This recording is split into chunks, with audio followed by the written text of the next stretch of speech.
Haven't seen this yet in the series. Hossein bowling the first over. I wonder how much the fact that he got the caught out yesterday would impact this decision. The caught hit him for 16, but Hossein had the final laugh.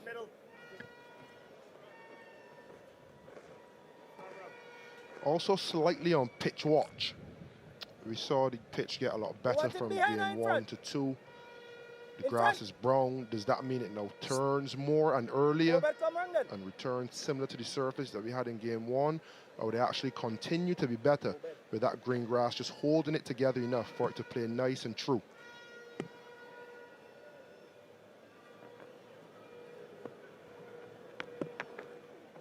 Yep.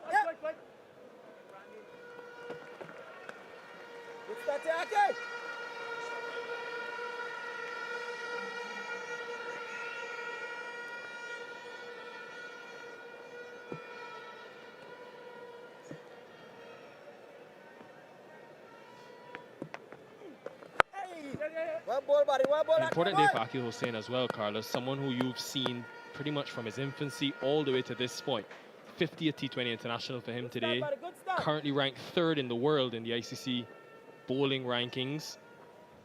He's had a good career. Obviously, still a long way to go and he'll be important, but anytime a player can play 50 matches, a half century of matches, they're doing something right, a lot right. And what I would say is his progression from a skills and tactical perspective has been the most impressive for me. Started as, you know, being able to zoot the ball into the challenger pads. He now has that drifter with one finger. He still can spin the ball away. But he's formidable with that new ball in hand, whether in international cricket or franchise cricket around the world. He's feared.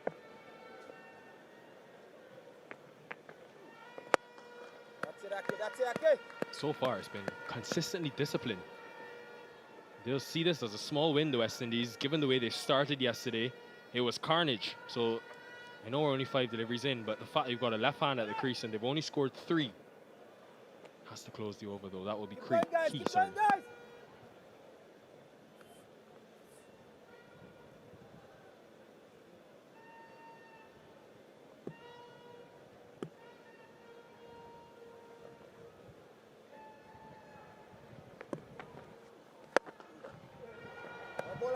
Very tidy start for the West Indies, 4 without loss.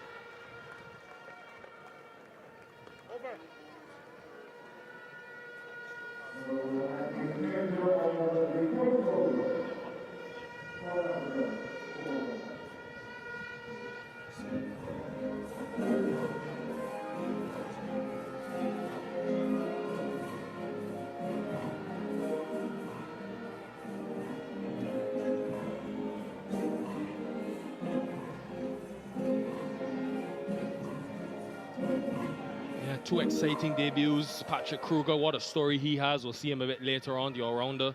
Powerful all-rounder from South Africa. Alec Athanaze as well from Dominica.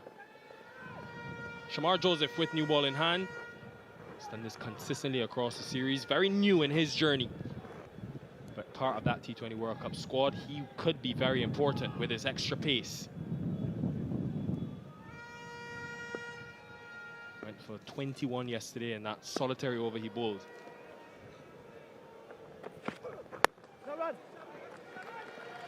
And that is a perfect start for me. When I assess a Shamar Joseph, I had a short chat with him yesterday, and I reminded him you're a test bowler. There are not many men that are good enough to do what you've done in your short career so far. Albeit white ball cricket, don't forget what's gotten you here. The ability to swing the ball at pace. Challenge batters' techniques inside and outside edge. I want to see him do that today, and he started perfectly. This is what we need to see more of from Shamar Joseph. Uppishly driven, but the desired result. First boundary for South Africa.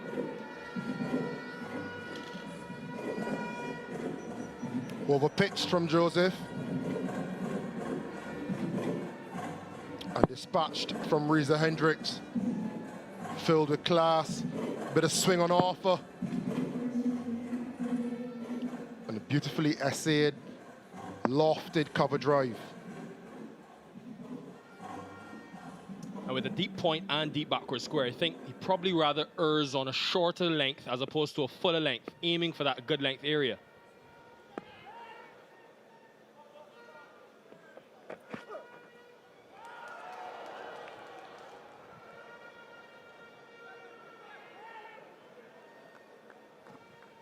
And you cast your minds back to Australia and when Shamar Joseph broke onto the scene in Test cricket. And I think it's forgotten art in the white ball game, just being disciplined and being consistent. It's so easy to get caught up in the rat race of having so many deliveries and being able to bowl to so many fields. Get back to basics. Bowl a good line, good length, shape the ball away and try to break the edge. Chance. Big chance taken. Shamar Joseph, his second international, T20 international wicket.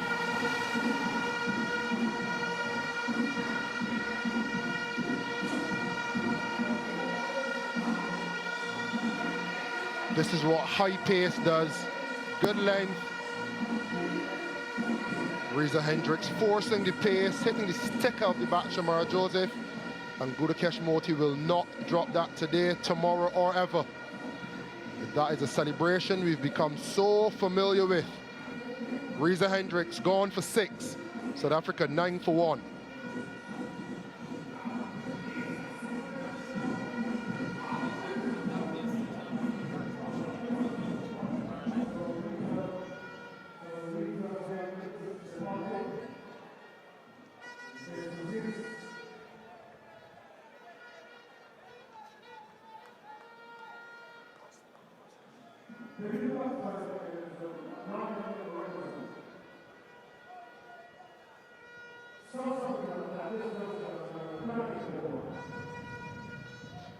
Brian Rickleton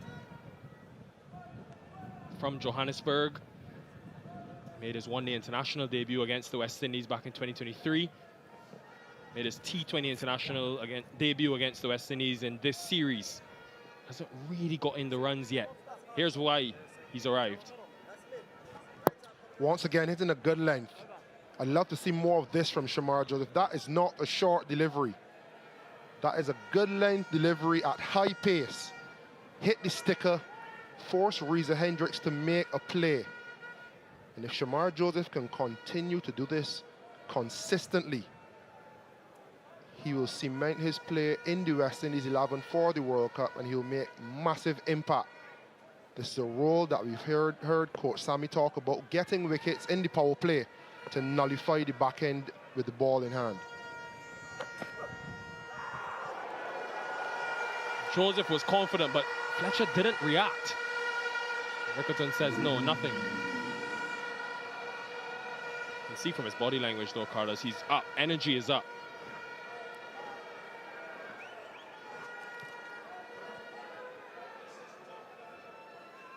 If I could bowl at 145 clicks, Nikhil, my body language would be up more often than not as well. Look at that.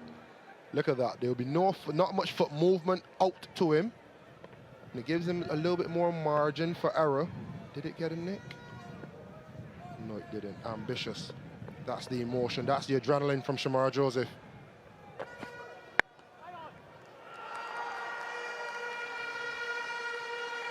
And to be fair to him, he admitted yesterday that obviously the plan to the cut was trying to bowl fourth stump. He got a bit too wide and too full on a better surface with less grass. Some deliveries that he would have gotten away with 3 days ago, he didn't yesterday, but this is a much improved start. Yeah, and the other thing I want to see from him is if he does go around the park, to stay within the game, stay with the game. He can make a change, make an impact.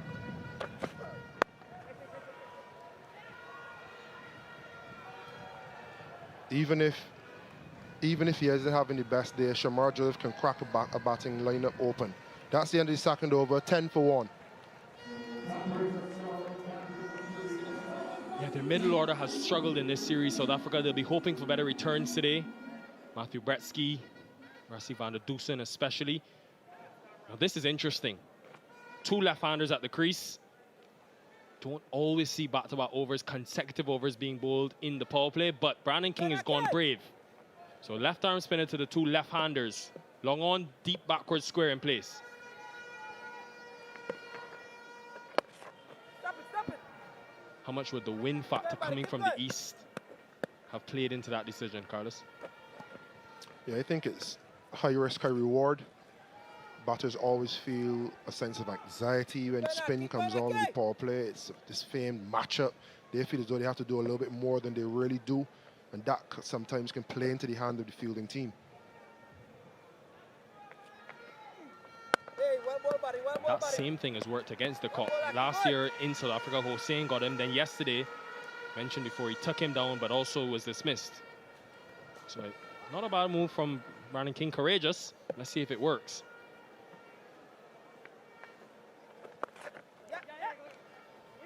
A very straight line to start. He's been consistently straight, Hossein, trying to force them to hit into the wind.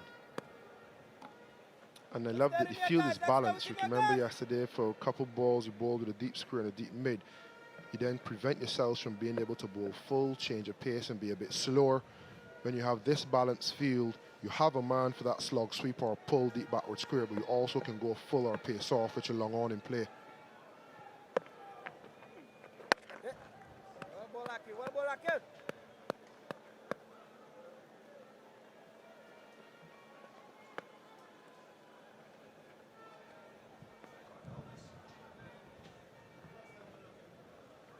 He's doing well here, guys. Let's stay with him.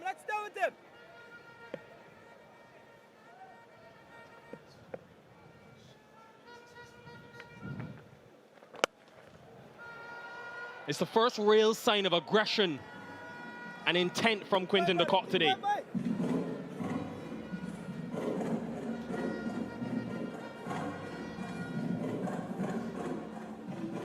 Well weighted on this occasion from Quinton de Kock.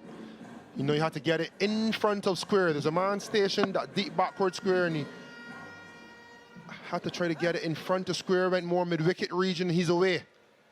First boundary and 6 balls for him. Coming off of yesterday's knock as well, he feels form is back.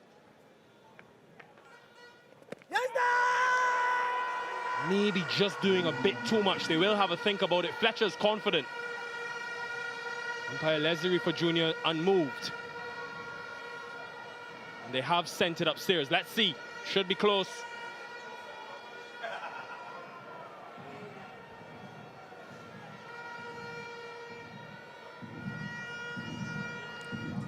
TV umpire to director. Have a players review for LBW. I've checked the feet. It's a fair delivery. The original decision is not out. Can we start with the front on spin vision?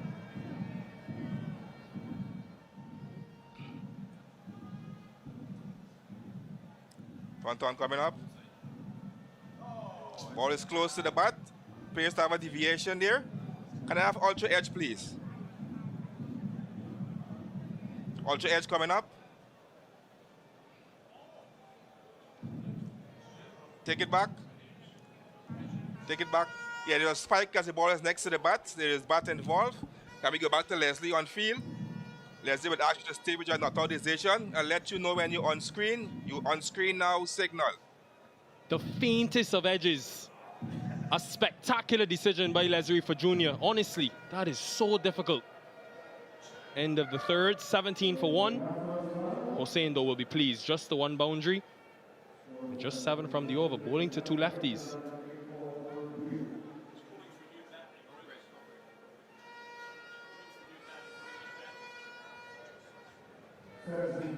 West Indies have been able to control the power play on this occasion. Shamar Joseph back to test lines and lengths. Akhil Hossein playing that role that he's been famed for in his, over the course of his 50 T20I, starting with a new ball and showing all his repertoire of skill.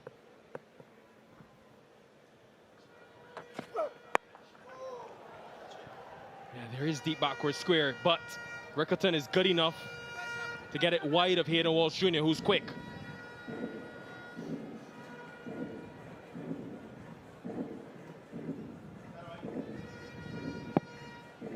Small margins for Quinton de Kock. We've seen him. We look at the replay again. everyone was uncertain as to if it was coming back enough. I don't think any of us saw the inside edge. Kudos to Mr. Reefer. Not often we give the umpires the credit that they deserve. That was an excellent decision.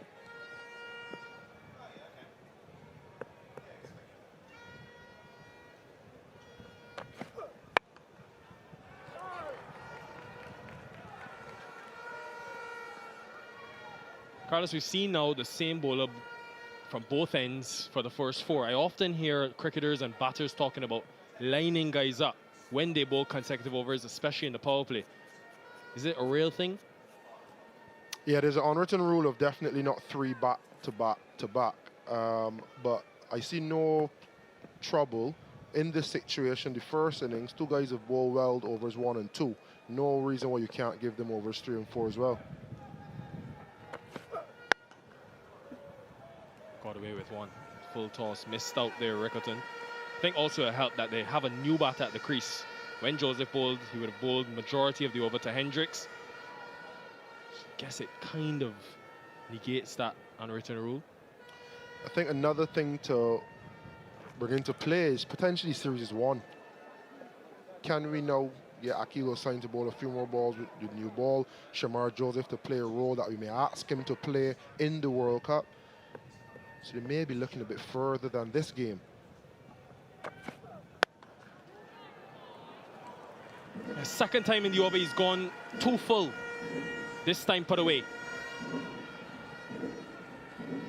Rickleton was not going to miss twice.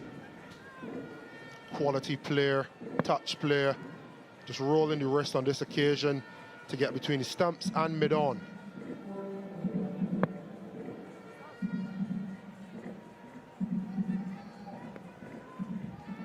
And Rickleton will be happy with this start. 11 off 9, hasn't really had a good fist of it so far in the previous 2 games.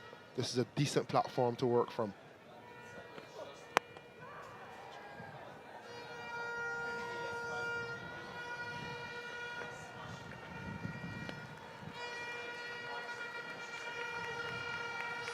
I think the South African batters, they've had similar intent. You think about yesterday, they got off to an absolute flyer, 85 in the power play. So the West Indies bowlers deserve credit. Yes, a few boundary deliveries have been there, but for the majority of this inning so far, it's been consistent discipline, especially from this Courtney Walsh and where Hossein has bowled from. Yeah, and Shamar Joseph has not done bad. Let's not get carried away. He's 1.5 overs so far, 15 runs. I think what I am looking for, and I may be judging harsh, and I apologize if I do, I'm trying to see the Shamar Joseph that I saw in Australia and try to find what his role would be. And if it will be with the new ball, that's where we get the most out of him. So difficult with bats flying, balls flying. The white ball arena is chaos. How can he be calm amidst the chaos, Shamar Joseph? That's the end of 4, 26 for 1.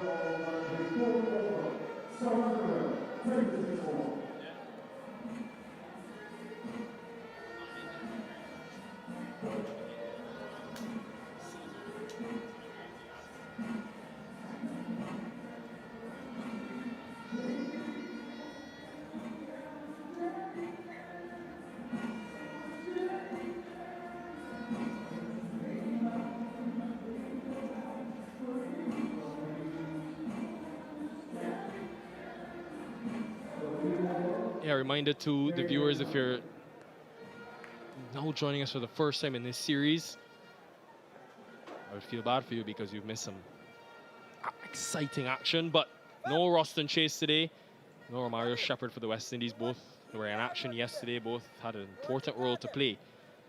So a chance to survey a few other options. Fabian Allen bowled in both matches of the series so far. West Indies have done well to control the power play. Can they close it out?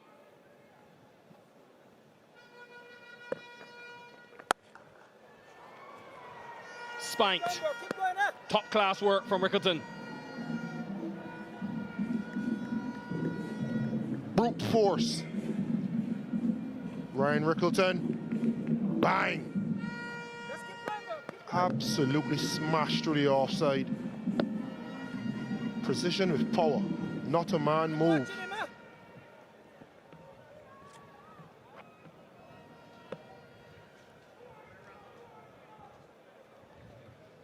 Forces a change from Fabian Allen. He's coming around the wicket.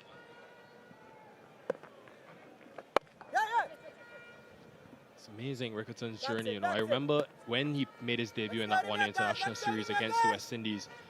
Given the way he's set up, given the left-handed nature, many were speaking about him being de Kock's replacement. When de Kock retired, he's just retired from one-day international cricket, but when he was finished with T20 cricket, they all said Rickerton will be that replacement. But he scored so much runs, he's done so well that he's forced a way into the team. Catch it! Just short of Joseph. You know what they say, Carlos, runs is the best currency. They can't keep him out. Second most runs in the T20 challenge. They're hoping to build on it.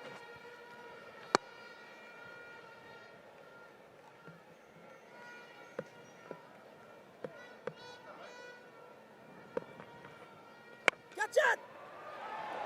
Another valiant effort. Again, don't think it carried. This game is such fine margins. Not only the third ball just in front, Shamar Joseph dropping short, or this one, oh, just dropping short.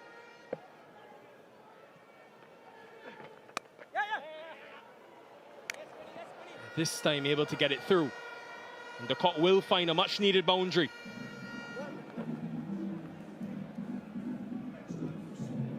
There's so much footwork happening from Quinton de Kock to try to get the ball where he wants it.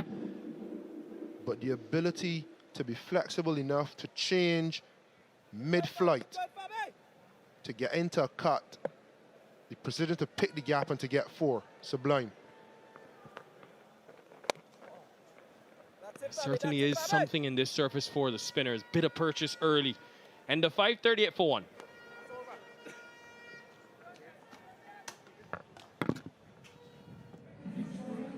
So 5 overs gone, 38 for 1 at the moment. De Kock 13, Rickerton not out 18. Different game totally today. First of all, South Africa get the chance to bat first.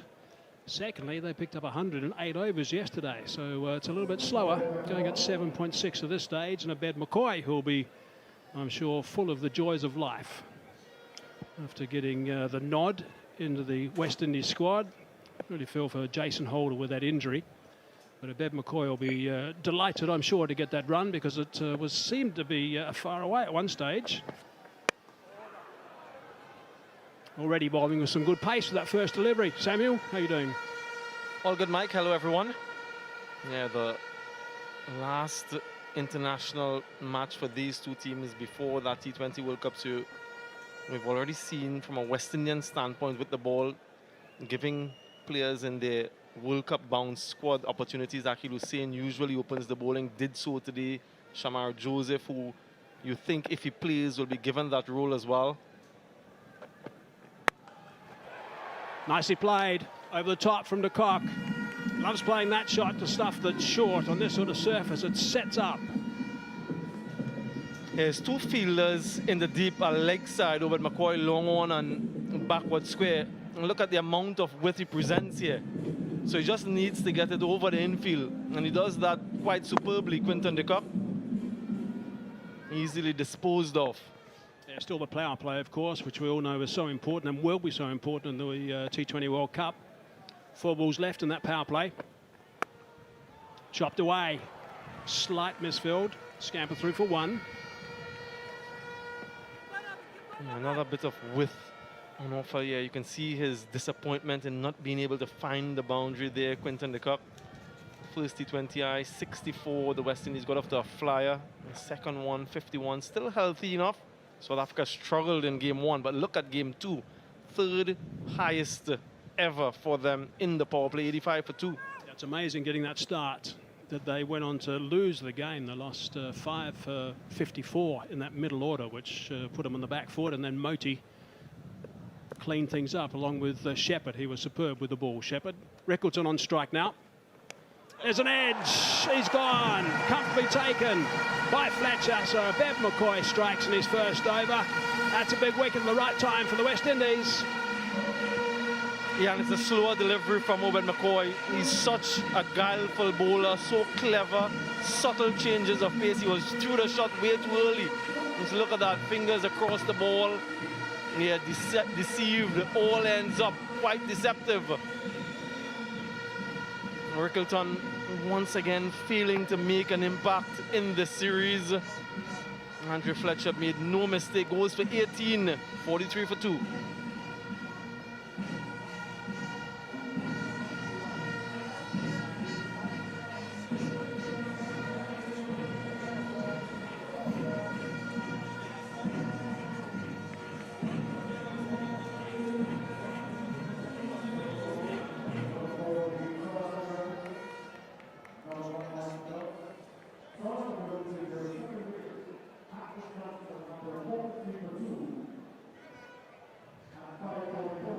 Rickleton certainly hasn't got the scores that he would have liked to have got. I think we could say that Aidan Markham batting number 3 in the World Cup, but nice to have Rickleton breathing down his neck, I suppose. Another guy who also hasn't performed to his ability at this stage is Matthew Britsky. He's a very fine player as well, and he's got an opportunity to do a good job here with Quinton de Kock. But Abeb McCoy, terrific to see. He's picked up a wicket in his first over. Would have been very pleased to read some of the headlines, cricket headlines this morning. That's a lovely little result for him first up.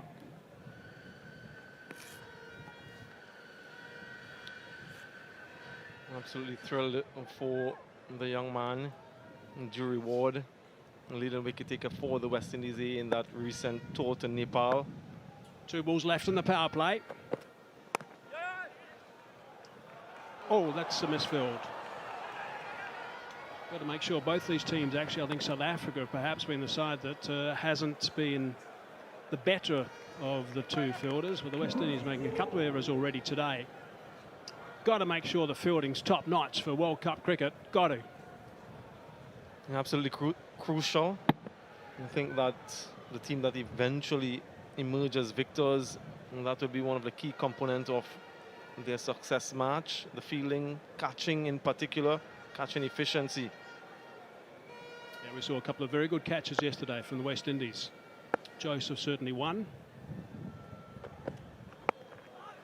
Nicely bowled by McCoy to finish the power play. Successful in his first over as well. 6 gone, 45 for 2.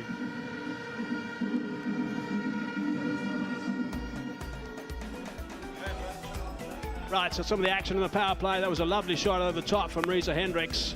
Went for the pull shots, didn't get enough connection on that, and he was sent on his way. Joseph picked him up. De Kock wanted to continue the forceful way that he likes to play, like he did yesterday, in fact. And he got 40 and 17 balls and chopped away from time to time. Today, his partner, Rickleton, got a bit of a start, 18 on the board for him, before he nicked one through to Fletcher off Abeb McCoy's first over with that slower delivery.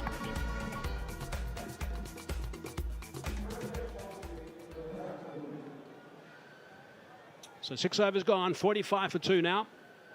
A bit more protection for the captain and also the spinners who normally get introduced at this stage. And what a series this man's had. Moti. Turn straight away. Yeah, 3 wickets in each of his last 3 T20Is. Career best figures in the last game, 3 for 22 for Gudakesh Moti, and this is his role through the middle overs. Have a look at the way he changes his speeds as well. That first one was at 87 k's per hour. A little bit slower with the second, but you'll also notice that when he's bowling well, he also just motors. In fact, the second one's reading 101 k's per hour. You'll also notice that he motors through his overs a bit, does Moti? He's so skillful. Ever since he's made his international debut for the West Indies team, he's been one of the standout spinners, certainly an all-format bowler. Just continues to demonstrate his control, his tremendous control and guile. Looks to exploit the surfaces if there's something on offer. I know conditions are very different, and you're the right guy to chat to about this, Samuel, but when he came to South Africa, he was totally ineffective.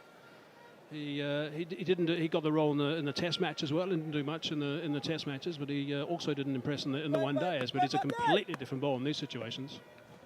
Yeah, he knows these conditions quite well. He gets some assistance and uses the variation in pace quite well. Yeah, in different conditions, in flat pitches, obviously going to be a struggle. Doing well, you're doing well. In this series, the average turn, Fabian Allen, surprisingly, has turned the ball the most ahead of Hussein and Moti. Oh, that's not a bad shout, actually. Yeah, up goes that finger. I wonder if they're going to have a look, South Africa. Quinton de Kock's is looking towards his partner. I think it's looking pretty adjacent. Yeah, he has gone upstairs. Let's see.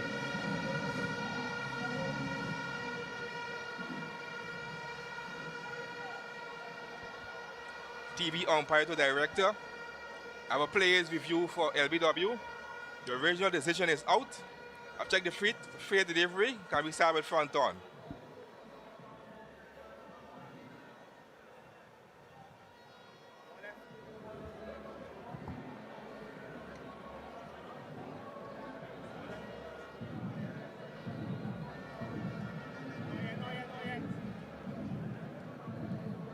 Wait on ultra edge.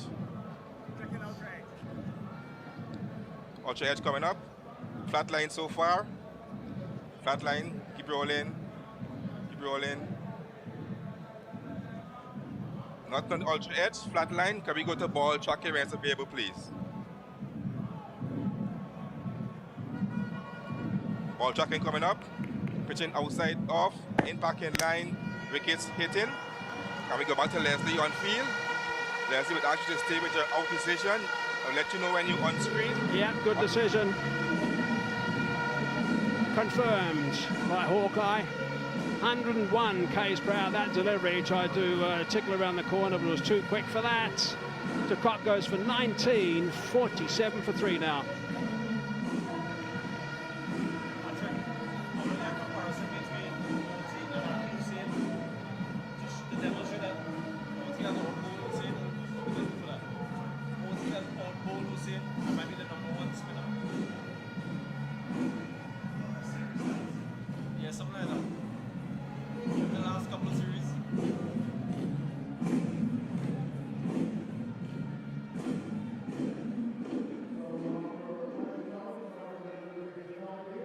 So Rassie van der Dussen, I think, as everyone knows, was left out of the South African squad, and he was quite happy to accept the job as captain in these 3 T20 internationals. Happy to wear the South African badge whenever he gets an opportunity.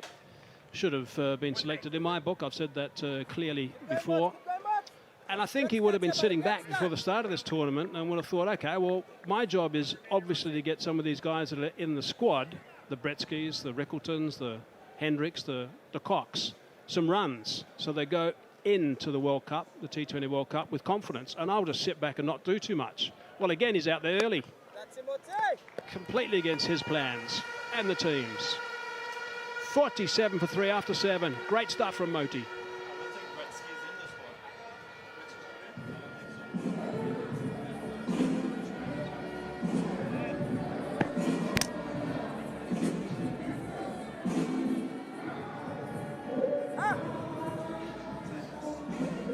Wonderful bowling, Darren Sami. He knew it straight away.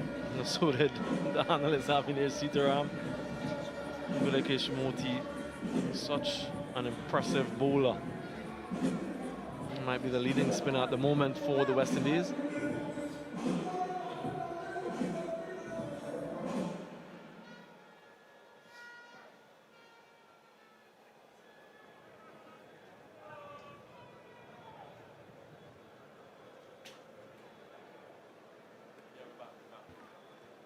So Fabian Allen now. First over is expensive. Doing nicely, the West Indies. Just correct what I said. Bretsky's not in the squad, but of course the other 3 I mentioned definitely are. So his job still would have been to give Bretsky a bit of a run as a younger player too. But he's got a big role to play again in this game. Has certainly got starts, Van der Dussen, a couple of 30s if I'm not mistaken. And then he hasn't kicked on, so an opportunity today to try and kick on.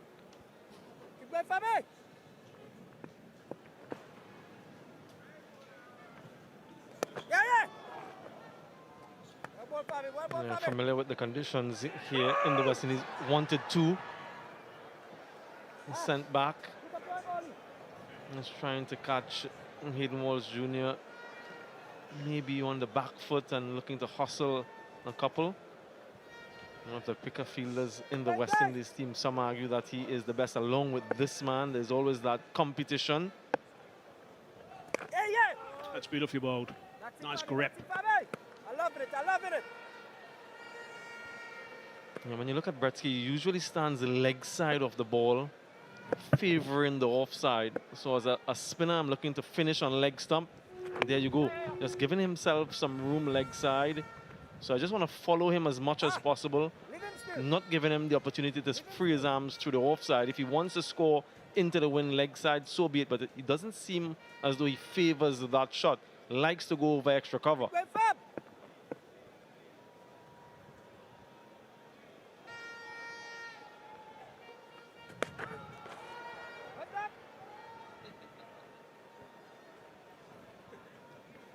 Optimistic from Fletch.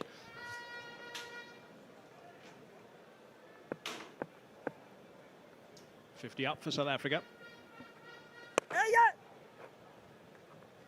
That's a top over. 3 from it only. 50 for 3 now.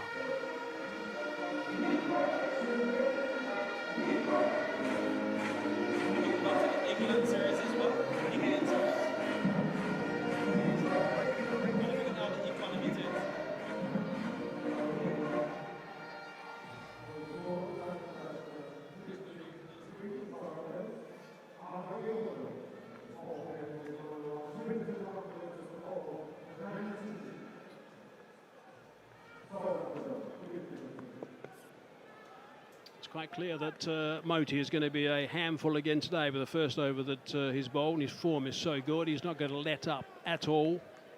So that's going to keep the South Africans quiet. The fact that he bowls such a range of speeds. Catch it! Cries of catch it. It should be out, and it is out. Joseph, it is. Oh, goodness me, it's Moti again. He's picked up another wicket. Not the greatest of shots, that's got to be said. But Moti's on fire in this series. Yeah, the 4th wicket falls. First ball in this over. One Ghanese combining with the other. Shamar Joseph, comfortable catch in the deep. And Bretsky, well, he perishes. And that's what they've done well throughout the series. The catching, but also getting wickets at regular interval. Bretsky goes for just 5, 50 for 4.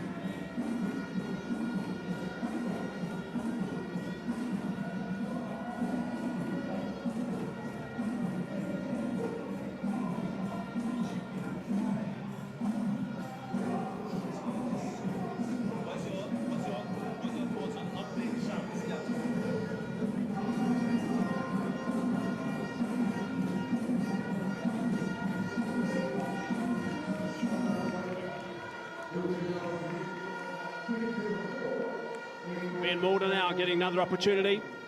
Plenty of time to bat here, but again he's going to be facing the guy who's given him so much concern in this series, Moti.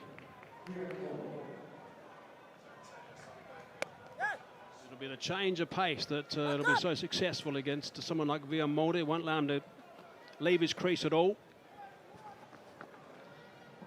Just a little bit of turn and hold on the surface, proven to be the undoing for Bretsky. And didn't slide on as he perhaps wanted, so more height than distance. In the air for a while, Fletch said catch it. So South Africa got themselves in trouble again, lost 3 wickets for 7 runs, going from none for 43 to 50 for 4. And just look at those returns in this series. Wickets and the economy. Career best, 3 for 22 I mentioned before. An opportunity in this game to better that. And with such a remarkable performer. Yeah, look at that. The economy is outstanding. Average as well. That's outstanding work from Moti. And he's not finished yet. Giving absolutely nothing to Vion Mulder at the moment, keeping him very quiet down that end. What they're trying to do is just build the pressure up to Vion Mulder. He's been around for a long time these days in the first class arena, played quite a bit of domestic one-day cricket as well, with a handful of international games. He should be able to just overcome this.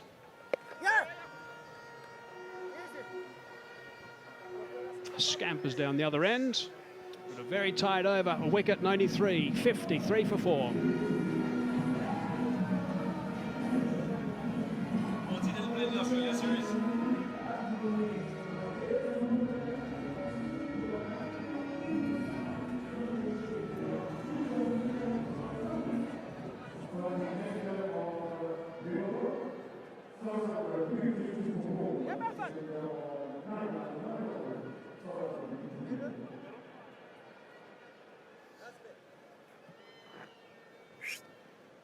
Third time we've used this particular pitch.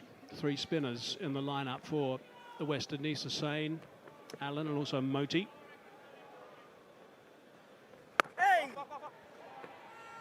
And I just wonder if they will be tempted to use that combination in the T20 World Cup. The 2 left-hand spinners in Moti and Akil Hussain along with Ruston Chase. I'm sure they'll consider it.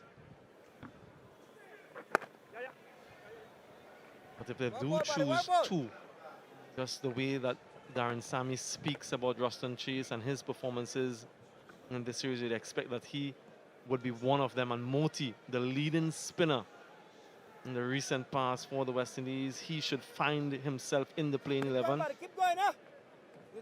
Where does that leave Akil Hussain then? Another proven performer at the international level. Some good questions, good headaches for the West Indian coach. Clever. Rassi van der Dussen likes playing that shot. He's picked up a boundary.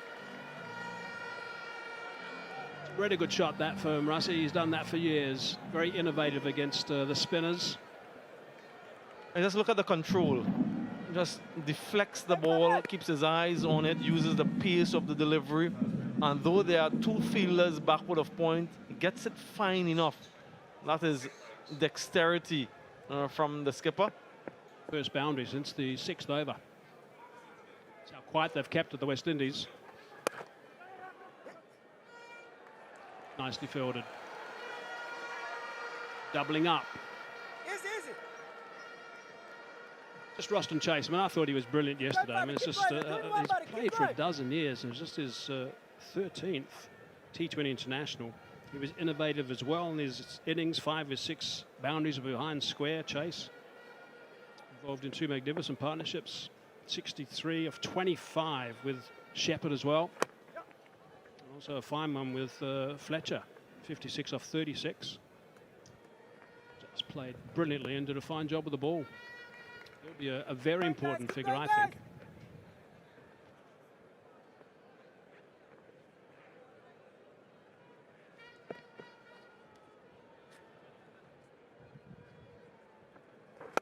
Go up. And look to come back for the second. They decide to do that. It's good running from South Africa, turning that into a good over. 10 from it. Halfway mark. 10 overs gone. 63 for 4 it is.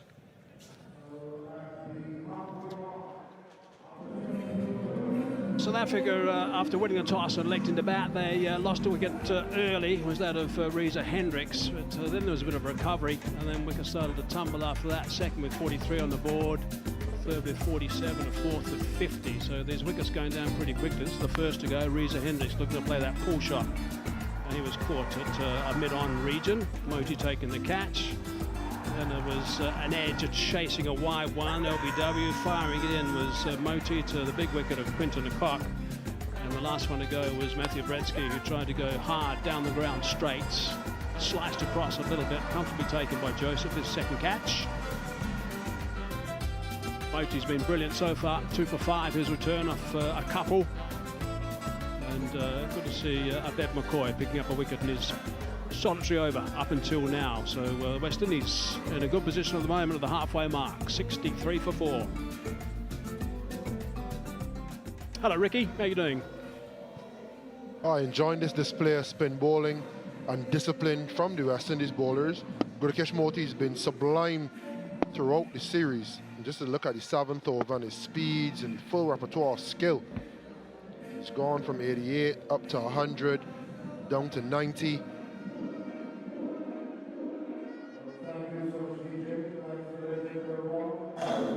Yeah, he's developed into a wonderful spinner. Test Moti. Hayden Walsh now, a little bit of leg spin. stacked full of spinners in this game today, the West Indies, giving a few boys a little bit of a run as well. Good to see Hayden Walsh out there. Looking forward to this, I'm sure. Van der Dussen on strike. With work to be done, South Africa.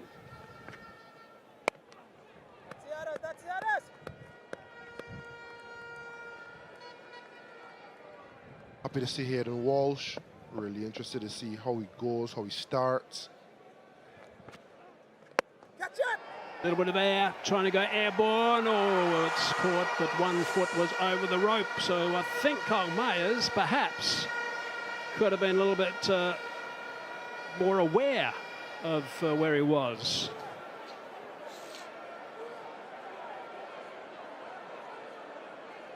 That's not good from Kyle Mayers at all. You need to show more awareness. He's a much better fielder than that. Never sensed to where the rope was and gently stepped over. Took that catch comfortably. He could have easily taken it with both feet well planted in front of the rope.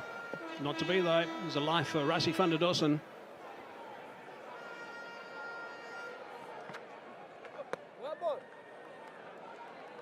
Looking for something a little bit wide on that occasion was the South African captain.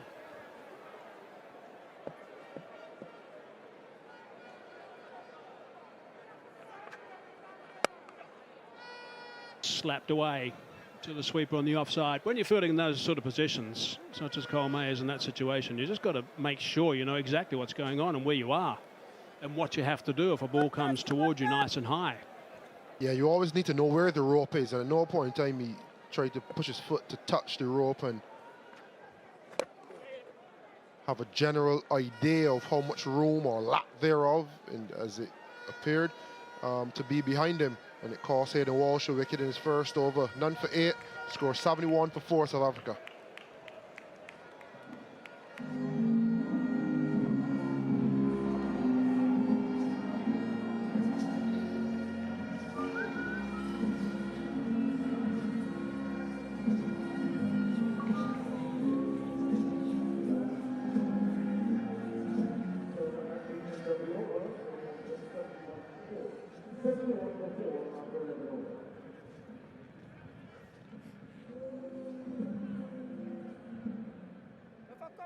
Losing those 3 wickets for just 7 runs has put them on the back foot, so now it's a matter of just getting things back on track a little bit. So tidy overs the last 2, make no mistake, South Africa will be very, very keen to win this game.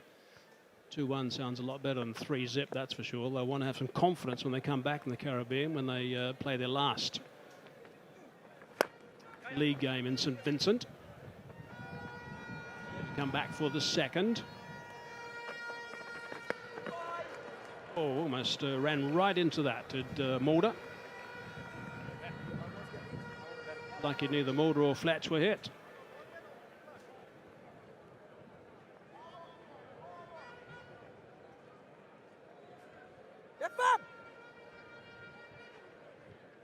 And the South African middle order will look very different in the World Cup. That's one thing that I think everyone realises. Yeah, Akil, go, Akil! Markham at 3. Keep going, buddy, keep Klaasen, Miller.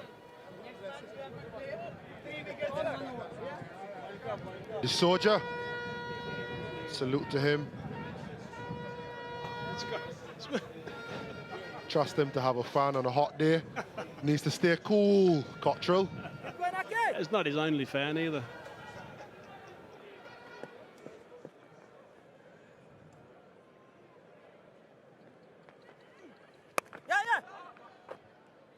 Dot ball.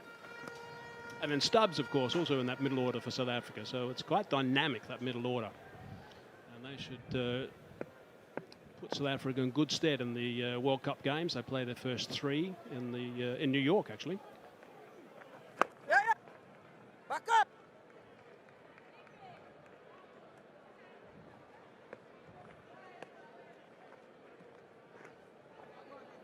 One of the great characters, wasn't he?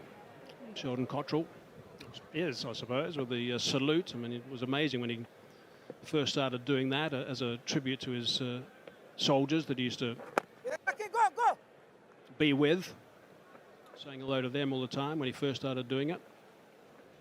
And maintain that little celebration, which everyone looked for. Keep going, guys. Let's start him here, guys. It was always a pleasure to share the dressing room with as well. Went hard every single day. Very respectful, quietly assertive and aggressive. As you can see with the way he feels, the way he bowls. You remember he hit a 6 to win a game in the CPL. Yeah, brilliant. Oh, that's just kept a little bit low, but it was a quicker delivery as well. So clever bowling from Akil Hussain.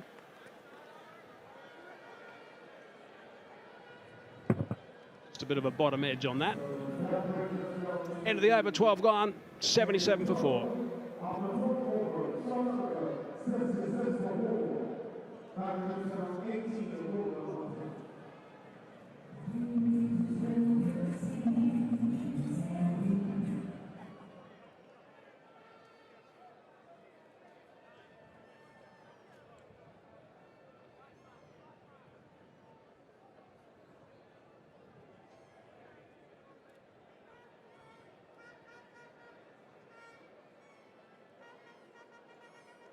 Spinners got a firm grip on proceedings here in South Africa. That if they continue at their current rate, and they have had a tendency to lose wickets in this middle period, we'll get to 128. They'll be hoping they can get somewhere near the 150 mark.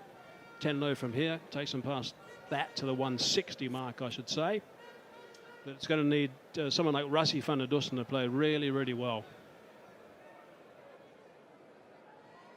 Quality spinners in operation. Patrick Kruger, or Freddie as I call him, and next. Karate Kid after him, and then the tennis player.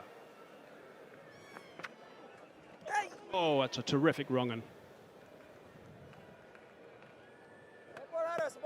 So good to see Hayden Walsh being so calm in his action and composed, really rhythmic. And then his skill. For years he struggled with just getting up and over and getting through his action. It's hit hard and straight, importantly. That's a very fine shot. That's gone for a flat 6. That's really good stuff from Via Mulder. Waited on it nicely, Mulder. And made very good contact, nice and flat. Keep going, bro. Keep going. That's one change the South African batters will need to make, hitting through the ball as opposed to up. Catch it. Back up. Driving that nice and square. Going to come back for the second, retain the strike. So they've got 9 off 3 balls. Opportunity to turn this into a big over. They need a few of those actually to really kick on and provide some sort of pressure for the West Indies when they're batting. They're on a situation where they're going to be on a track which is going to be turning more than now.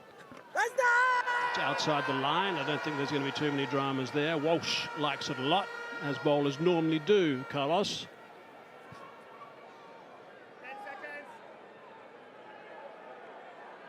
They're interested. You talked him into it, Carlos.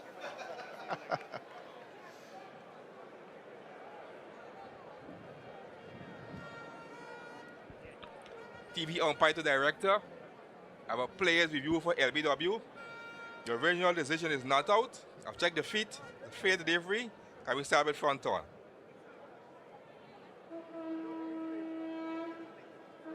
Front on coming up. Appears to be a gap between bat and ball. Yeah, can we confirm them gap with the use of ultra edge, please? Ultra edge coming up. Keep rolling, flat line. Gap between bat and ball. Can we have ball tracking as available, please?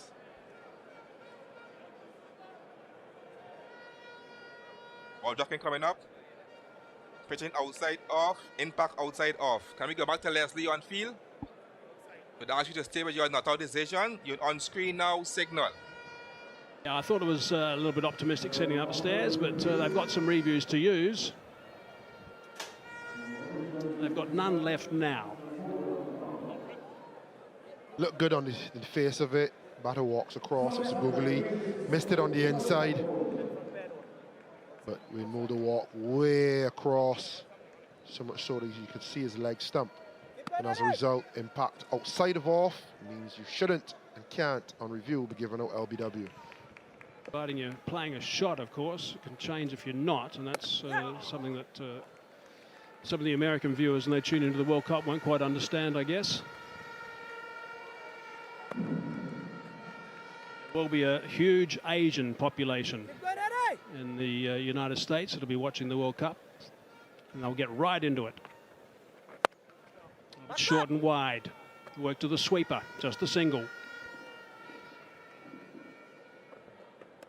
13 gone, 87 for 4.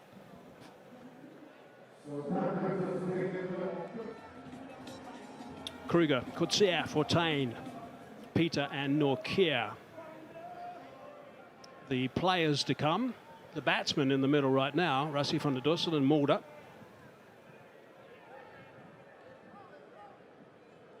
Bev McCoy just the one over, 3 dot balls, 1 for 7. With a sprig in his step. Has to be included in the World Cup squad, sadly, with Jason Holder. As far as he's concerned, not being fit. So it's handy for the West Indies to have a replacement such as Bev McCoy.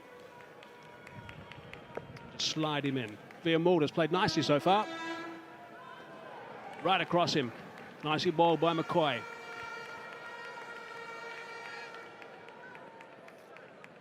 And Obed McCoy, one thing that I look at with him to know where he's at is his speed.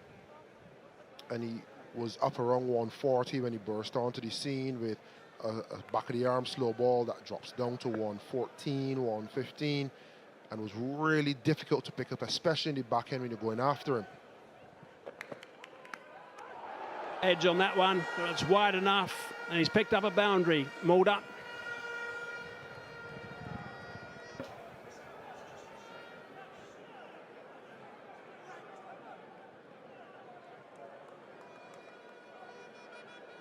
Slice of luck for Wayne Mulder. He'd say he wanted to hit it to third, probably did. Not that fine, but fine enough, wide enough, and rewarded with 4.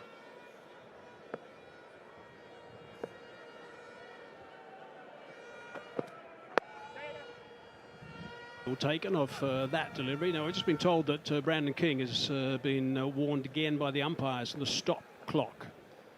So that means he's taking more than 6, or the team is taking more than 60 seconds between overs. On the third warning, the umpires award 5 runs to the batting side. He got just the 1 warning yesterday, so he's had 1 already today.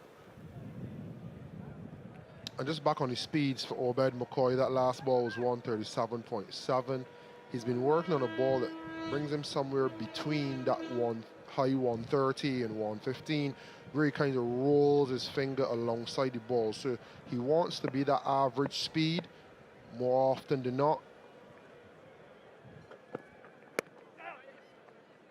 With the ability to get up to 140 as a surprise delivery, hitting the stick on a hard length, or the back of the hand slow ball, or the wide slow ball as the off cutter, going away from the right hander, down at 112, 113.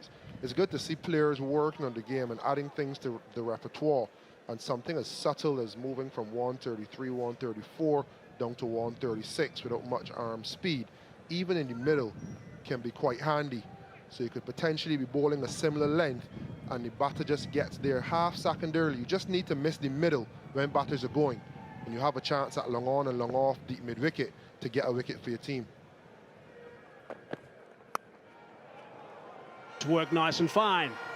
And another boundary. Tidy over this. 10 off the over now for South Africa. They're building up a nice little partnership, these two. 47 off 34 at this stage. This is as educated an edge as you'll get. A little bit of deception. Obed McCoy will be happy with that. But Wayne Mulder intended it to go this fine this time. That one is more class than luck. Nice partnership building. 47 off 34 deliveries so far. Yeah, the run rate has just ticked over 7 to the over. Good strong drive. Straight to Moti. No run. Stays at 10 off the over, 14 gone, 97 for 4. Only the two partnerships of any note, De Kock and Rickleton, 34 off 25, and this one's the pick off them, 47 unfinished at this stage. Mulder's played nicely along with the skipper. Players, of course, have got involved all the time with all the analysts around the place. I remember the last time South Africa toured here, during COVID times, actually, which were tough times, obviously. Moti back into the attack, 2 for 5 at this stage, off 2. And Beb McCoy was bowling. The South Africans, talking about analysts, it was picked up that an analyst picked up the fact that when he bowled that back down slow ball, he closed his fist when he bowled it. And that was something the South Africans tried to work out if they could actually pick if he was going to give him enough notice. But in the end, they gave it up because they realised if you're watching that closed fist, it was going to be a bit too late by the time the slow ball came out of the hand. And that's why it's so important for him to get that 138 to 140 ball on tap as soon as he wants it to be able to deliver at that pace, because then it makes the drop in pace for the slow ball a lot more potent. Panadoson's gone downtown. He's hit it pretty well. Over that rope for 6. Nice and straight. Good shot from the skipper. Brings up that 50 stand. 55 now, 38 balls with these two guys. Good recovery, this. Thompson on anything full. Clean bat swing, nice bat path. Waited on it long enough. Got it over the rope. Nicely worked. Wanted to work it a little bit square, actually. He was looking for 2 there, but not quite square enough, and wary of Mayer's arm.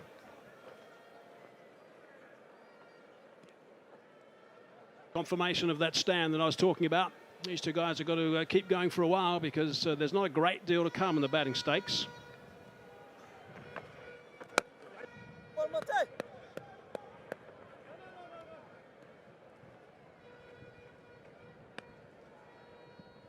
Last couple of overs, they've been ticking on nicely, around about the 10 and over mark over the last few. So this one also at 10 at this stage. So it's been good, positive stuff from the South Africans. Got underneath that, he's hit it high, he's got the wind, and that's going to go for 6 as well. Good stuff from the skipper, dispatches that one, 16 off the over, that's a big one, 15 gone, 113 for 4.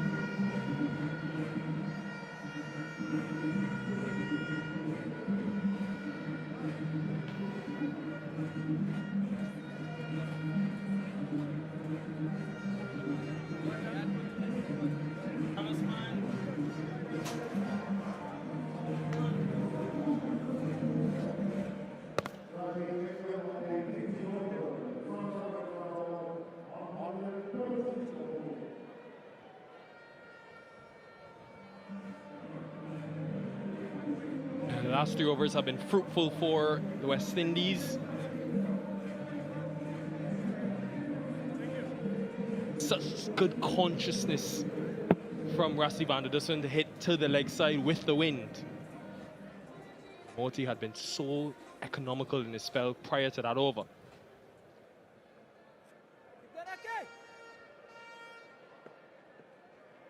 Time for more spin. Akil Hussain.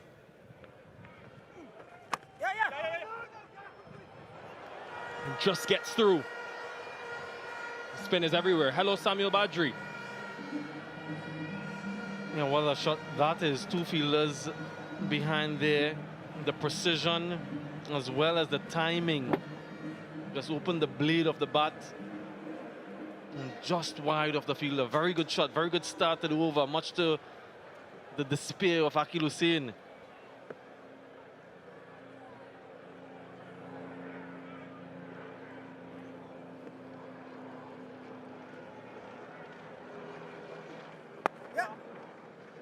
This is an experiment for the West Indies. They made it quite clear that they will have some spin in the last 5, whether it's Chase, Moti, or Hussain. So no surprises to see Moti bowl that 15th over, Hussain bowl the 16th, and wouldn't be surprised if Moti bowls another one to close out the innings.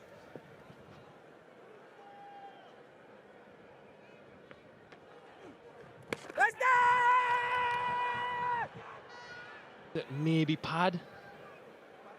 No reviews left, so can't check. But Van der Dusen didn't look too bothered.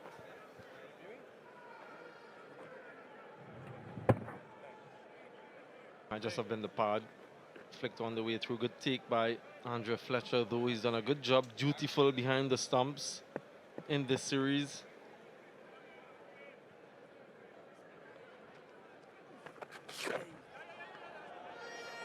Extras, costly extras. Last 4 overs, just the momentum just being wrestled back through the captain. Yeah, can't seem to get his rhythm in this series, Akil Hussain. Usually very good, very accurate. Just a solitary wicket in the 3 matches to date for him. Economy quite high.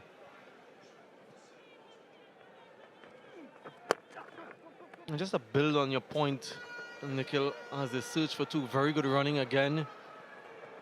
And from these 2, about the viability of spin at the back end of the innings. I think given the conditions, or the expected conditions rather, teams might be tempted to use an over or 2. This is Akil Hussain today.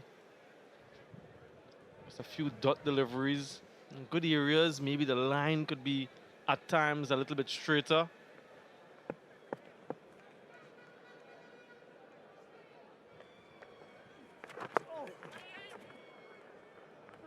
But he's been outbowled by Gudakesh Moti. If we go back to that series against England towards the back end of last year, Hussain got 6 wickets at an economy of 7.8.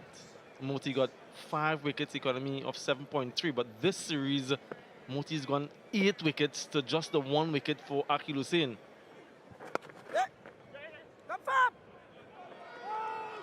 So if they are thinking of one of the 2 left-hand orthodox, you feel that Moti is leading in the pecking order. 16 gone, 127 for 4. 6 options used for the West Indies. Hussain has completed his full quota.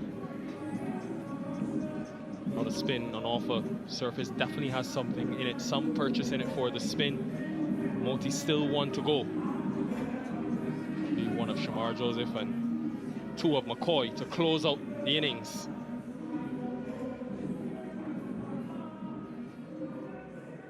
Been a good partnership this though.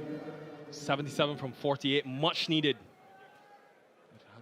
Collapses in the middle, South Africa, so great that Mulder and Van der Dusen both into the runs, for the future at least.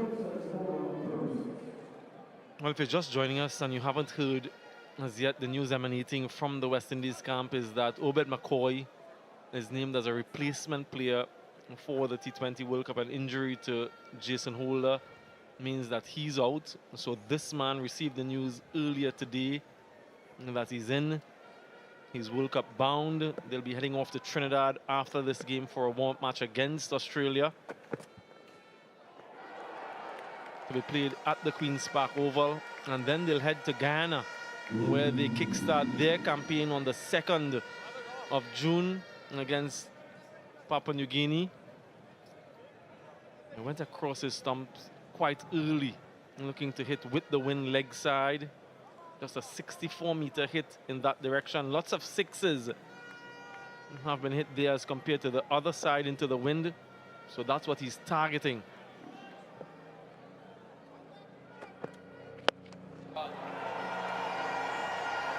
High. Mayor's under it. Gonna take some catching. That is fantastic. It was swirling in the wind. Great judgment and great execution from Obed McCoy. 72 meters straight back. This was crunched, slower delivery, and hence towards the bottom of the bat. Kyle Mears did incredibly well there, just to hold his composure very close to the rope as well. Vian Mulder goes for 36. Another wicket falls half the side down now, 127 for 5.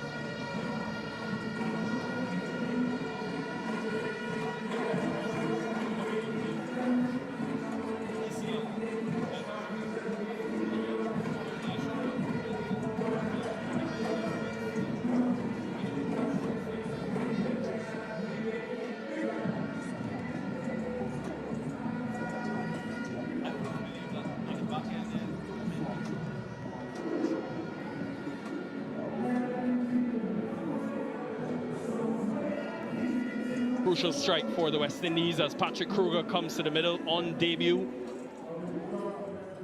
It's been a crazy 6 months for him. Replacement player in the SA20. Had a good CSA T20 challenge. Struck at over 150, and that's why he's here in the Caribbean. But variations, subtle changes of pace. And just look at the commitment from Calmiers. Really good judgment. That was a steepler.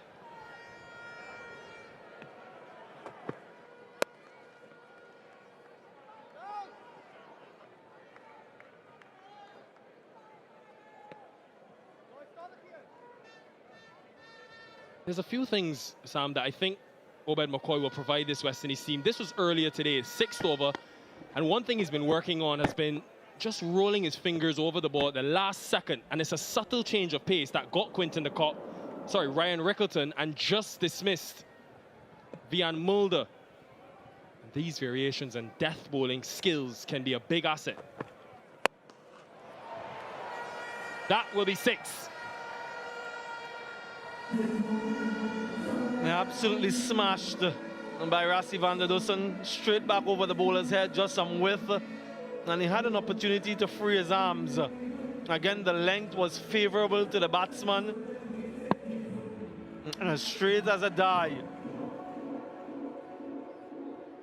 That's what Vian Mulder was trying to do earlier in the over, but Rassie nailed that one.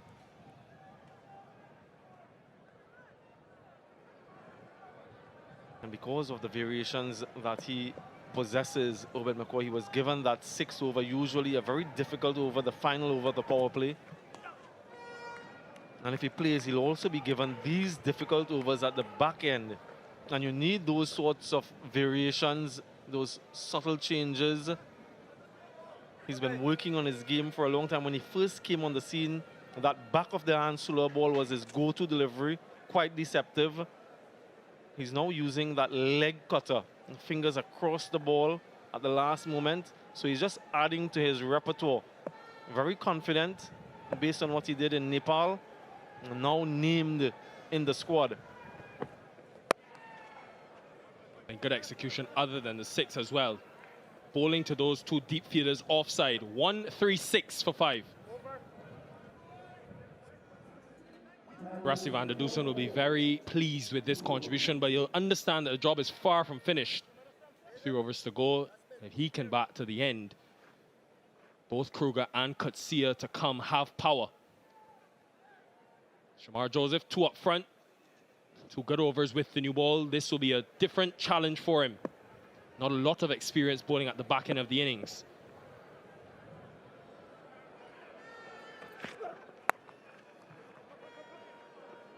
Well, not a lot of experience at all for him in this format.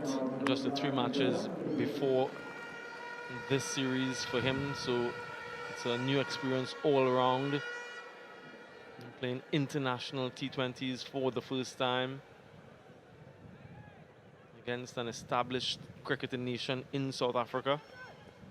But he's acquitted himself quite well so far. I want to finish off strongly just to ensure that his name is on the lips for the first match. And West Indies have used the dimensions well today, with that breeze coming from the east. Obed McCoy in the last over, 3 deep offside. Majority of deliveries, I think it was 4 deliveries, went deep offside. Now Joseph bowling with deep fine leg, backward square mid-wicket and long on. So 4 deep on the leg side. It's brave, has to execute. Wouldn't mind a leg side wide if that's the plan.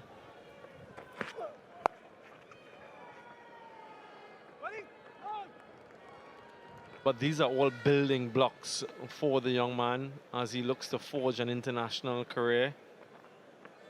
Opportunities at the different stages of the innings, which brings about different mindsets, different field sets, and of course, different plans.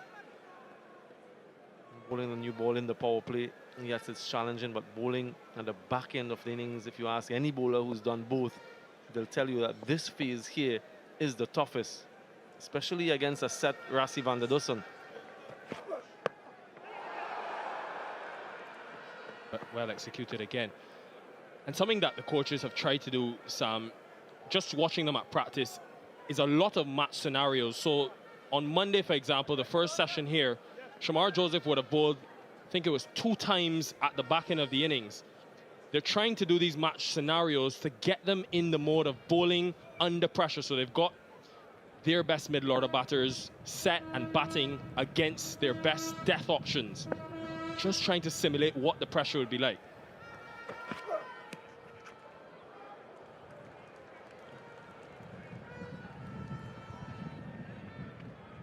Interesting and innovative new way to do things. Seem to stress a lot on that, Sammy. Just because they only have a limited amount of games today and one against Australia, a warm-up game before the T20 World Cup. So just trying to get guys, especially like a Shamar Joseph with limited experience in these situations.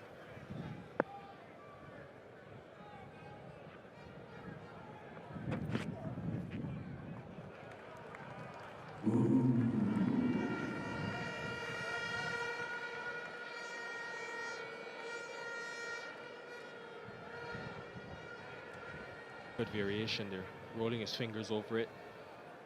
Again, known for his raw pace, but this is another aspect of his game he'll want to enhance. Similar to Matthew Ford in the first T20 International. Was impressed with the execution of the Yorker when he got it right.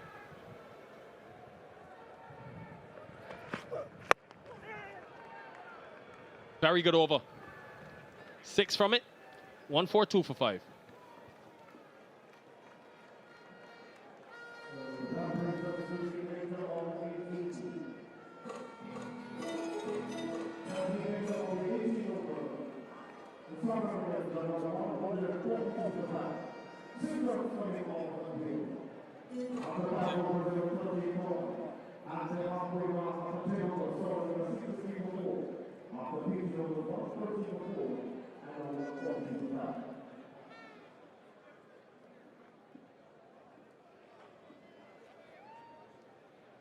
Since the West Indies took that wicket of Vian Mulder, rate has decreased. Just having an extensive discussion on Obed McCoy. He will be, if he plays, one of the certain death over options for the West Indies. Here he is in his 4th over.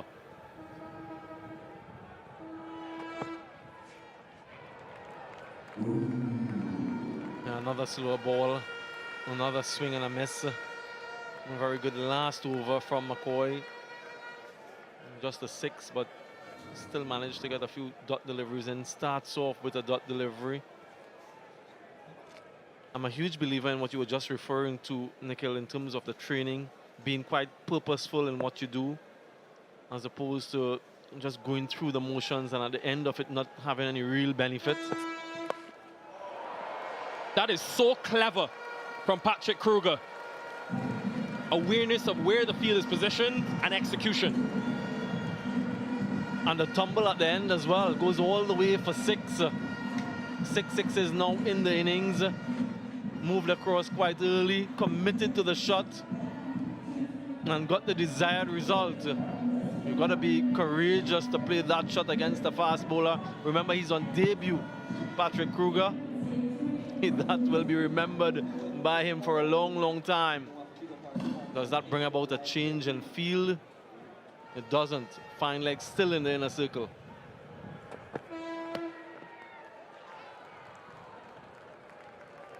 No wide signal. Just look at where he stands. In his batting stance, he's almost outside off stump. And because of that, that wide line just goes a little bit further. Obed McCoy is acutely aware of that, and so he can go just outside the guideline. Back in a regular stance now. I do like that though from McCoy, because even though Kruger hit him for 6 over fine leg, it was a wide delivery. McCoy said, no, do it again. I'm gonna go back to my plan, which is full and wide.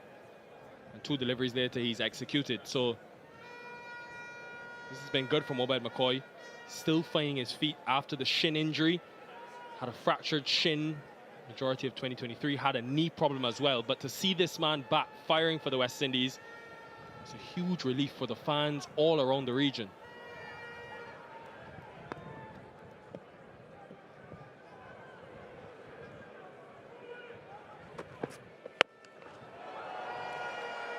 That will be a commanding half-century for Rassie van der Dusen. A much-needed return to runs for him.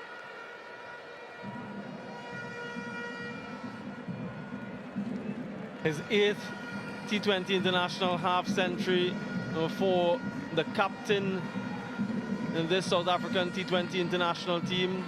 Smashes that one with the wind across the leg side. Kruger was trying that, but Rassie shows him how to get it done. Important knock. Has really held this innings together. There's a few deliveries remaining, 7 deliveries, 7 legal deliveries. He'll hope to get as much of the strike as possible. Maybe get them to 180. This time though, chance, 2 under it. Athenaeus takes it, the 2 men from the Windward Islands, miscommunication, but in the end, catch completed. Van der Dusen departs. I just want to have a check for the no ball. I feel umpire just told Rassie van der Dusen to stand around a little bit. He's now been told that it was a legal delivery, so he has to go. Another slower delivery from Obed McCoy, fingers across the delivery, looking for consecutive 6s, but the miscommunication here. Alec Athenaeus did well in the end. Johnson Charles is a burly character. Skipper goes for 51, well played. 155 for 6.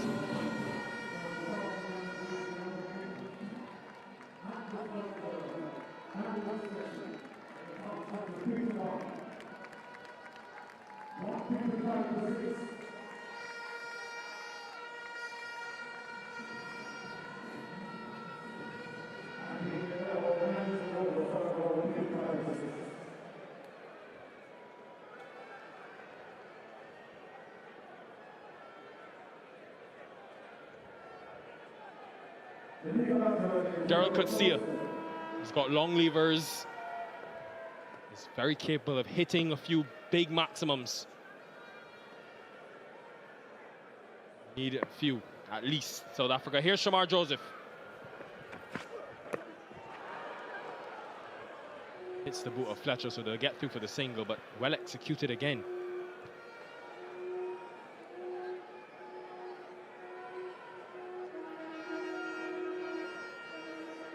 Hit for 6, the delivery prior to that adjusted his length and his pace. Almost a bit of disaster for the West Indies. The 2 West Indian players not communicating, and that's what Johnson Charles said to the young Alec Athenaeus. You got to call. Make that call early, clear the way, complete the catch. He did well though. Wasn't fazed by the contact from Charles.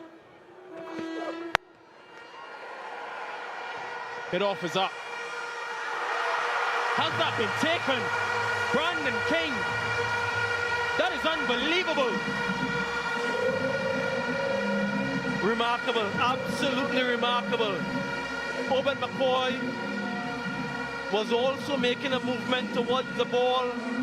Brandon King was going backward. I thought that Obed McCoy had a better opportunity to take the catch. Just look at this, folks. This is brilliant. Really exceptional stuff from the West Indians. The last 2 catches have been really good. The captain gets his man with the catch. Gerald Coetzee goes without scoring, 156 for 7. South Africa losing wickets in quick succession. And that was sensational from Brandon King. And that was going with the wind. It was always going away from the fielder. Another wicket for Shamar Joseph. Gave himself some room. Wanted to get it over the infield, bottom of the bat. Let's look at these 2. Obed McCoy thought he was close enough. His hands were stretched. And then out of nowhere, Brandon King appeared. Kept his composure. Eyes on the ball all the way.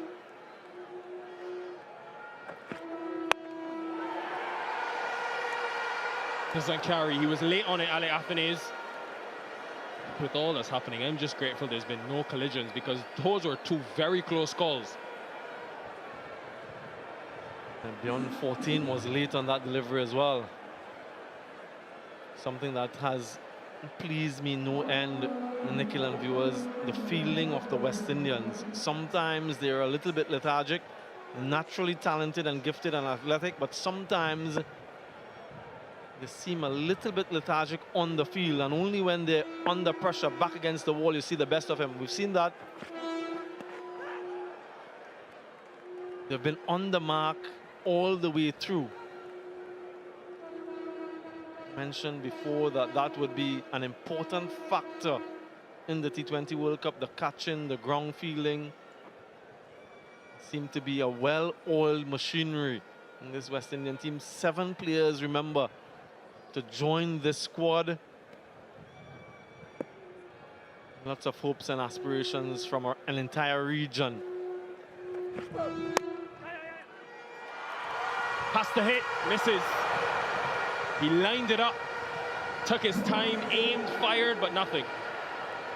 I wonder if he had an opportunity to run with the ball toward the stump as well. Yeah, he can smile now. But you're right.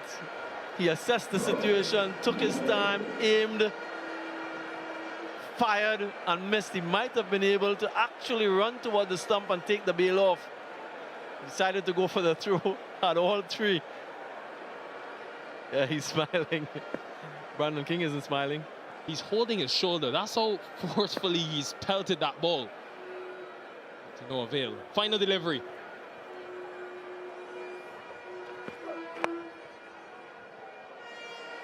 Work for Mears to do.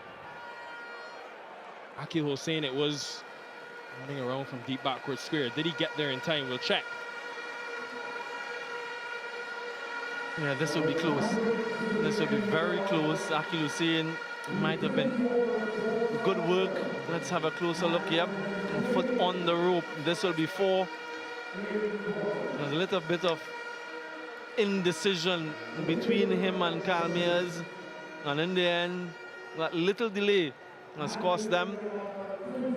That will be the end of the innings for South Africa. They won the toss earlier. They decided to bat first, 163 for 7. Gudakesh Moti, very miserly in his spell, 2 for 21 from 3. Shamar Joseph, a couple of wickets for him, bowling a few difficult overs, 2 for 26 from his 4 overs. I just really like the way he goes about his game with a smile on his face. Quinton de Kock got to 19, top score from the captain, another half century in T20Is for Rassie van der Dussen, 51. Mulder, he contributed as well with 36, but in the end, got to 163 for 7. Yeah, they'll be encouraged by the way they went in the last 4 overs. The West Indies, just 36 runs conceded. Obed McCoy and Shamar Joseph, both in the World Cup squad. It's an area where they've struggled in the past.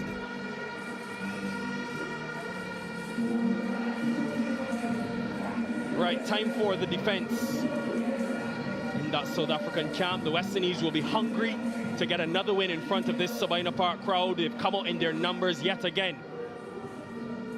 Really has been sensational to see the excitement in the crowd. Thursday was the first game. It was a packed house. Yesterday, the horns blaring in full effect.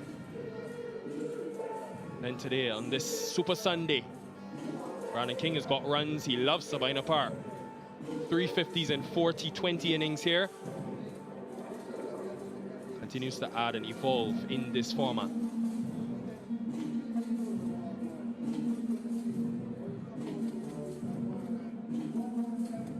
Johnson Charles is stalwart. The opening partner of Brandon King. Good numbers from him. Strike rate just under 130.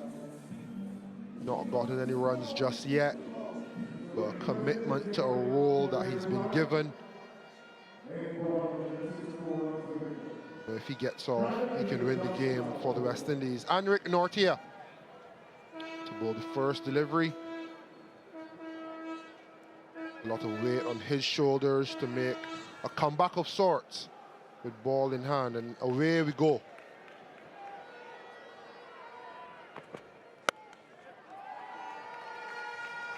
Off the mark straight away. Wonder if this model can work for the South Africans, where they've got both Norkia and Kutsia into the same 11. That first delivery, 148, and this is why Rob Walters went for someone like a Norkia over someone like Lungi Ngidi or Nandre Berger. He mentioned he wants guys with the ability to bowl 150 kilometers per hour. He's got two. And filter in Marco Jansen, filter in Kagiso Rabada.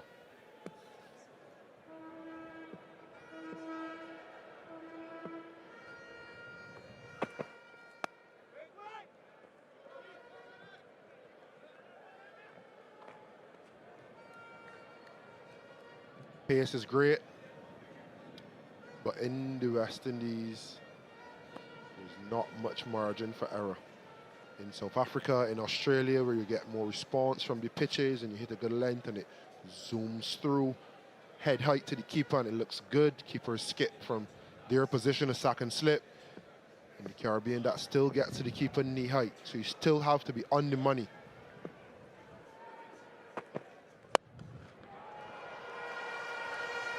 Will slowly get to the boundary, but will be a relief for Johnson Charles to see that.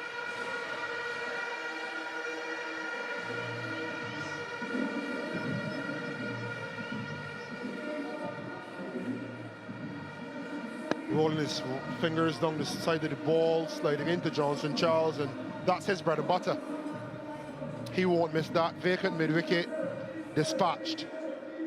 Not with the power that we're accustomed to from Johnson Charles, but a boundary nonetheless, and he's away. Extra field the leg side, so deep backward square, deep mid-wicket. Almost at a cow corner position.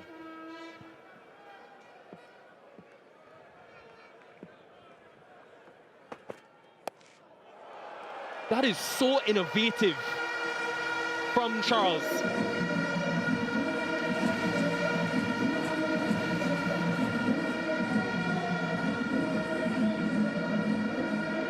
Classy from Charles, into the body, 145 k's per hour, and I'll just lean back and essay it over short third. Beautiful. More thinking to be done now, because it's gone pace off, went for 4, went pace on. Charles was better.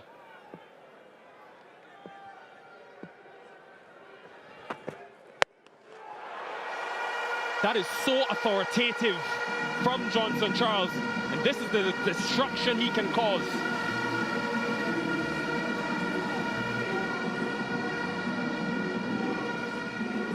Slapped off the front foot.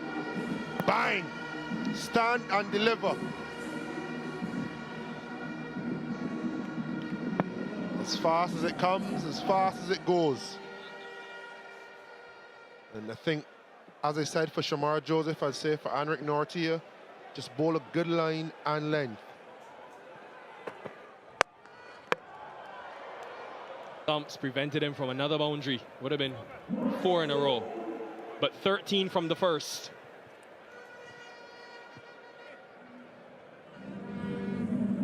Very good start for the West Indies. Asking rate is only around 8 and over, so very controllable. Yesterday, Bjorn 14 was very economical in the power play. Bowled 2 overs, conceded just 4 runs, and picked up the wicket of Charles.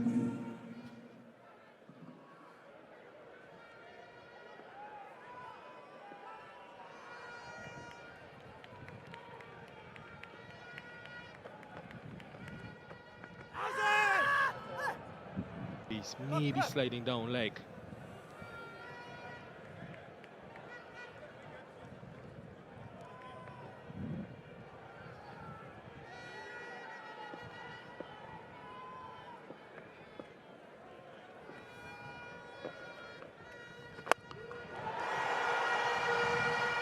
Brandon King, he has been in some form at Sabina.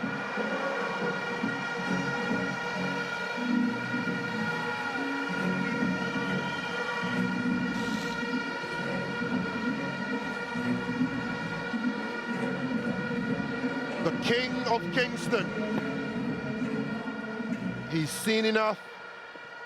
It's time to get after the South African attack.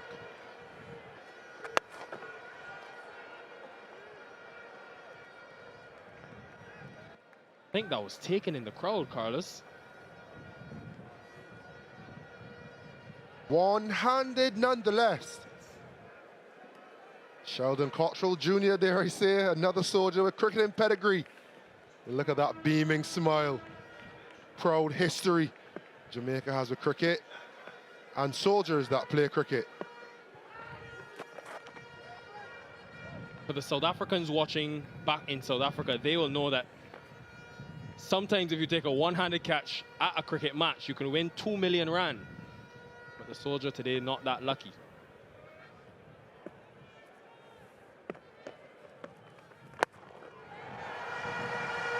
Very good. Really good. This is a really good start by the West Indies.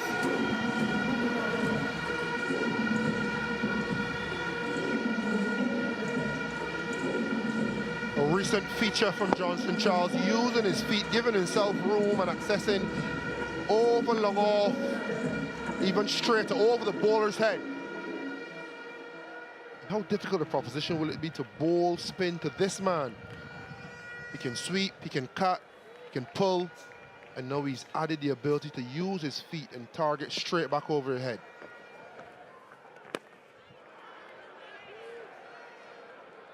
$26 for none.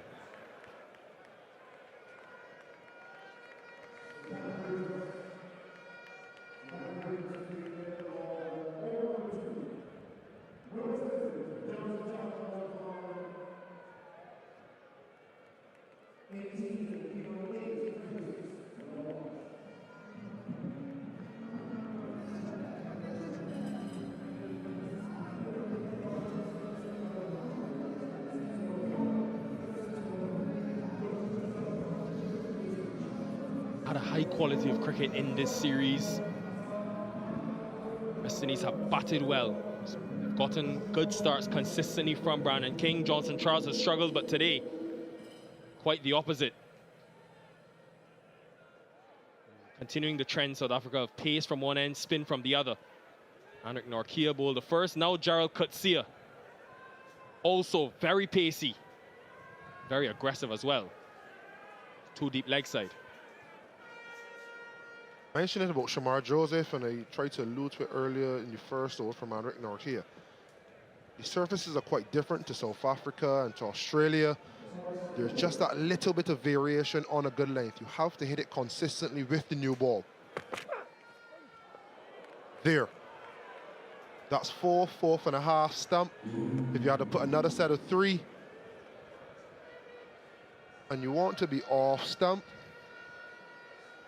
or there, 4th stump, on a good length. And that's the variation we spoke about. How can you, with the new ball, now and throughout this World Cup, be very consistent, challenge the techniques of the opening batters on a consistent basis?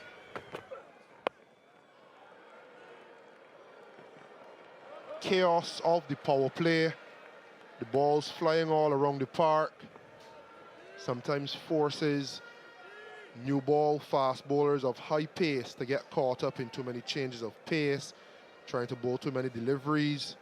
In the Caribbean, it benefits you to hit a good length consistently. Your skill with a little bit of lateral movement, whether it be swing or seam, aids your cause, but your consistency gets you success. This is mesmerizing batting from Johnson Charles.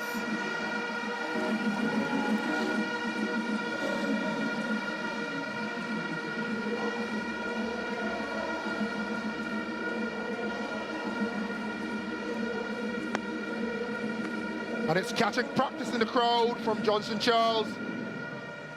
What a catch. Cut the Australian way, reverse with the fingers up. And a Man United fan to boot. Congratulations, sir, FA Cup champion. Oh, brother. And the hero saved that young girl's life next to him. Even better. It's gone all the way for 6. He can do no wrong.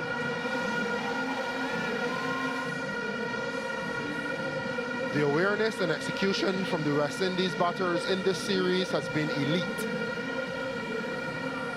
Full delivery, hammered over long on for 6. We know what will come next. The length will be dragged back. Johnson Charles knew it as well. And this was his response. Get inside the line, use the high pace, 145 Ks, and help it over the boundary for another 6. So often champion the brute force of the West Indies batters in this series. I've also seen some calculated thinking and execution to boot. And there's now a change in field.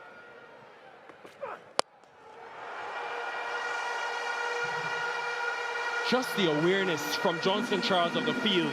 It is ingenious. And this is why he's been brought back into the West Indies exactly for these starts. 3 sixes in a row. Too full and dispatched.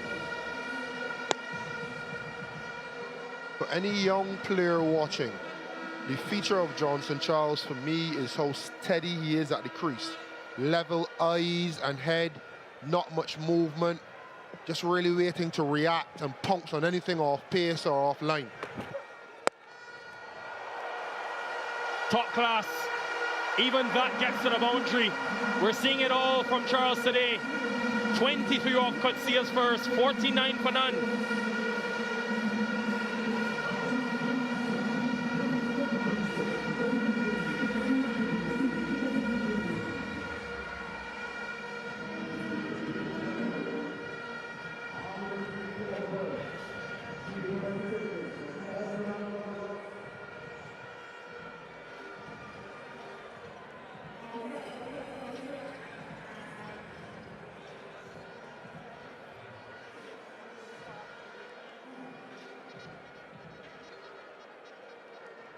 Will be relief for West Indian fans to see Johnson Charles back in the runs. Job is not finished. But in his last 8 innings since he scored 100 against South Africa, he averaged just 14. Today, though, when they went short, he pulled. When they went full, he drove. And just look at that. Icing on the cake to end it all. Class. It's forced Rassie van der Dusen to think. Haven't seen a lot of Vian Mulder with ball in hand. Here he is, though, from the Michael holding in.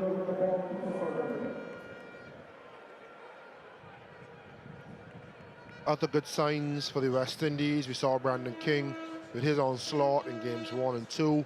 Johnson Charles has picked up the mantle now, and it's nice to see how they're dovetailing. When one goes, one stays. But they both have nice, solid intent, positive intent.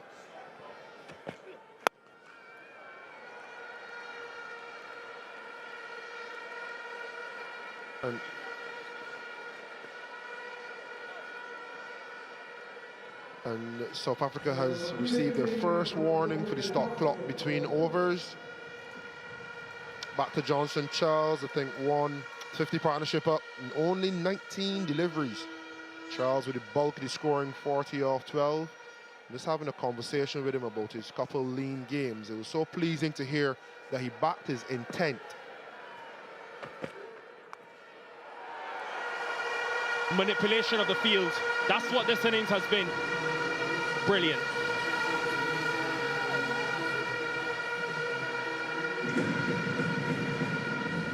We've seen the power, now we've seen touch. Rolling the wrist. Just to the left of short fine leg and too far behind for deep backward square. I remarked about the role. He bought into his role. His role is to get after the bowlers in the power play, and it may not have come off for him in the first 2 games, but this is why Sammy is giving him that role. And he understands it, and he's bought into it. And he's prepared to fail a couple times, knowing that when he gets off, that he can win West Indies the game. And this game is not done, not by any stretch of the imagination, but this is a glimpse, a small peek into the prowess that Johnson Charles possesses and the reason he's been given the role that he has. He can take down the best on any day. And over the 3-match series, it's just beautiful to see guys buying into roles and, albeit not performing as they would like, putting the team first. Interesting move to go to Mulder here. I think the thinking is from Van der Dusen is someone who can take more pace off, Problem is, though, this hard new ball is not quite gripping in the surface like McCoy and Joseph got it to at the back end of the West Indies bowling innings. There is a Patrick Kruger as well, also hits the deck, can take pace off similarly. And then Peter with his leg spin. Sure, we'll see him soon, probably outside the power play.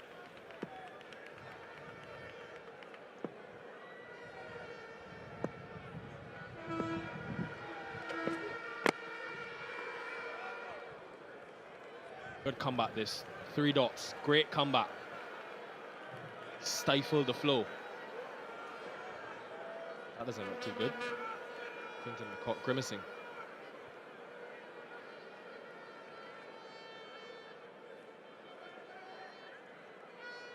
Lost Neil Bartman in this series due to injury. And with the World Cup less than a week away, don't want to take too many chances. Just had to change direction suddenly. I think he's okay. Just fine enough. Again, presence of mind, presence of where these fielders are positioned. 58 without loss after 4.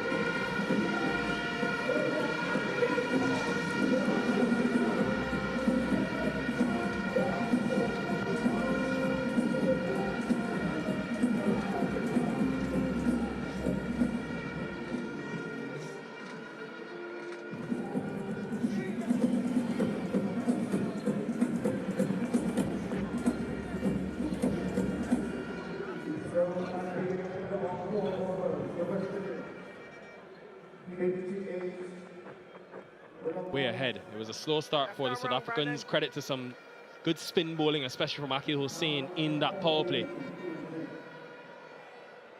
Change of ends for Bjorn, 14. First over went for 13.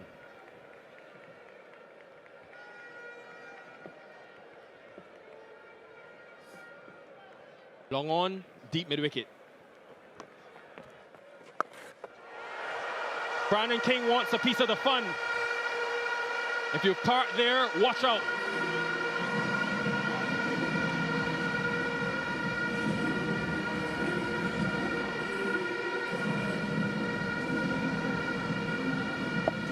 Sublime hitting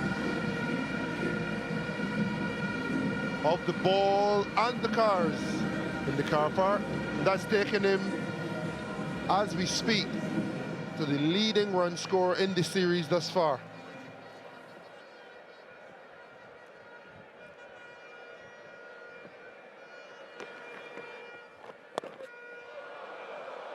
May have just misjudged it. That one seemed like it just held in the surface.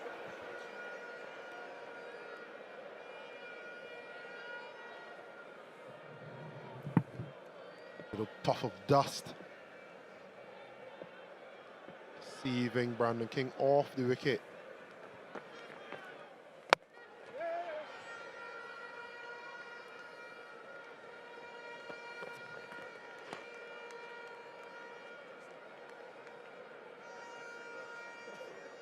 Leading run scorers in this series, Brandon King 1-3-2 and still going.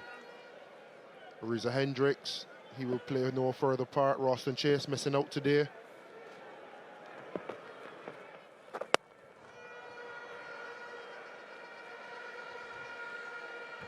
Johnson Charles is on 49, Carlos. 48 of the runs have come in boundaries. That is the first run. Tell you, why run singles when you can just hit big sixes? And Carlos Brathwaite knows about that. This is the dream job. It's a hard job.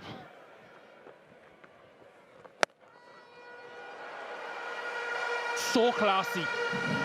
So classy, Brandon King in this series.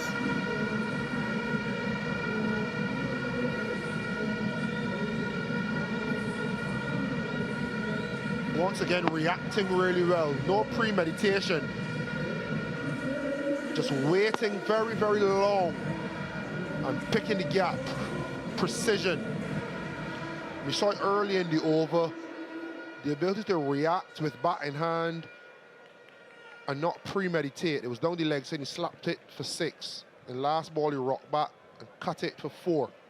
Brilliant batting from Brandon King. What a start for the West Indies. 70 without loss after 5.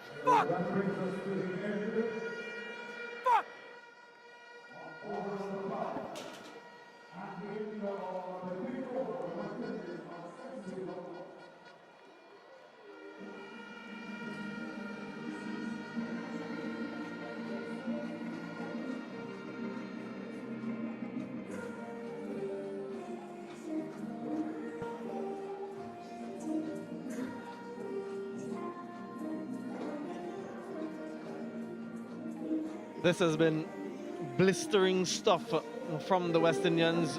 Johnson Charles, in particular, has been brutal and belligerent. Brandon King himself quite pugnacious. Remarkable batting. 5 overs gone, 70 without loss. 94 needed from 90 deliveries. Nokia continues to be expensive, continues to be a worry for the South Africans. Switches ends.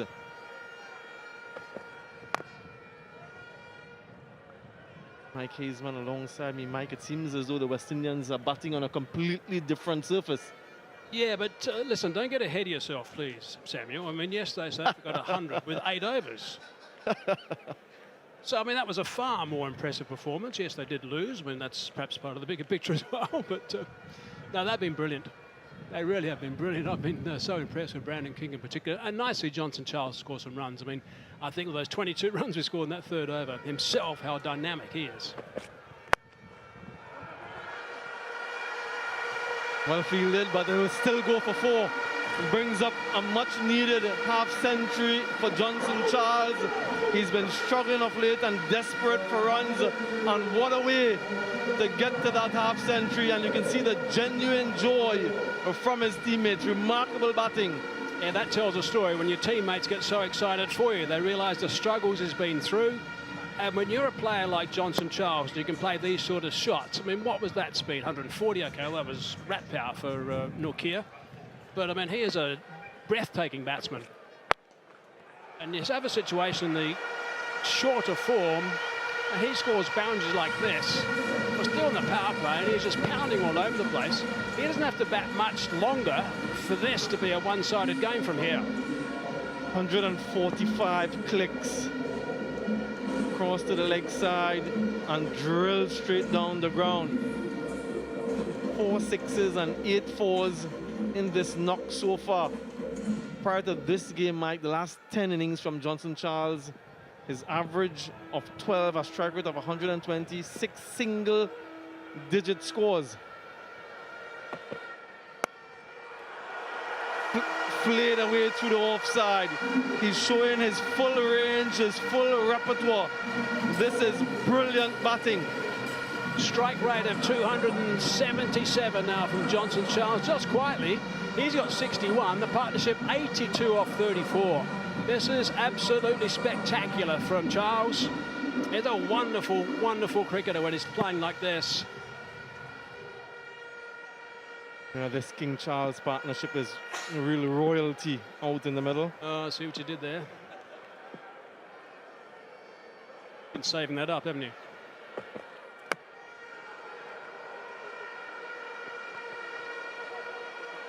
A very high piece from Anrik Nokia, searching for the Yorker. Shows the temperament of this man to come out and play the way he's played. I mentioned his stats in the last 10 games since he scored that century against South Africa, 118, just over a year ago. 6 single-digit scores. Once he's gone past 30 prior to this. This is a much-needed innings from him. From a West Indian perspective, as they head to the T20 World Cup just days away.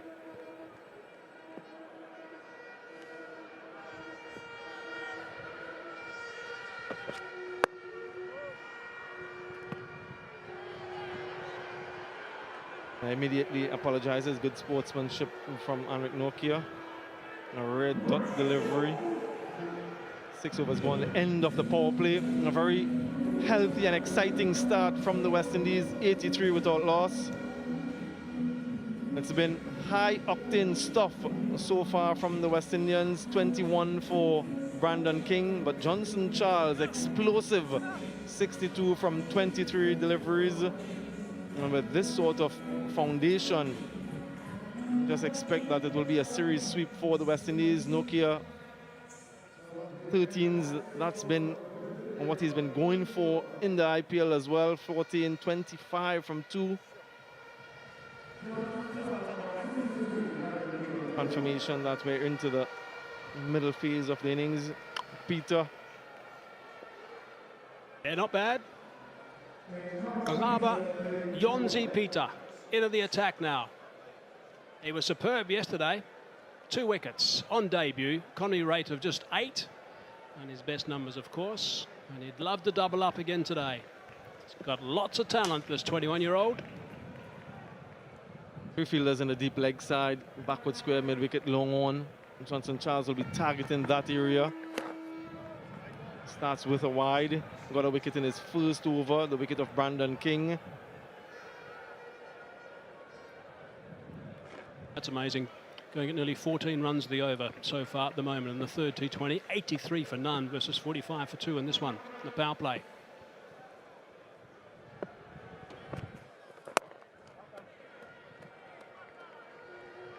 A huge disparity in power play scores from the 2 teams. Not only did the West Indians pick up wicket, they were quite restrictive. And then when they batted, that tells the story. They've dominated this phase throughout the series. And that's why they have that unassailable 2-0 lead.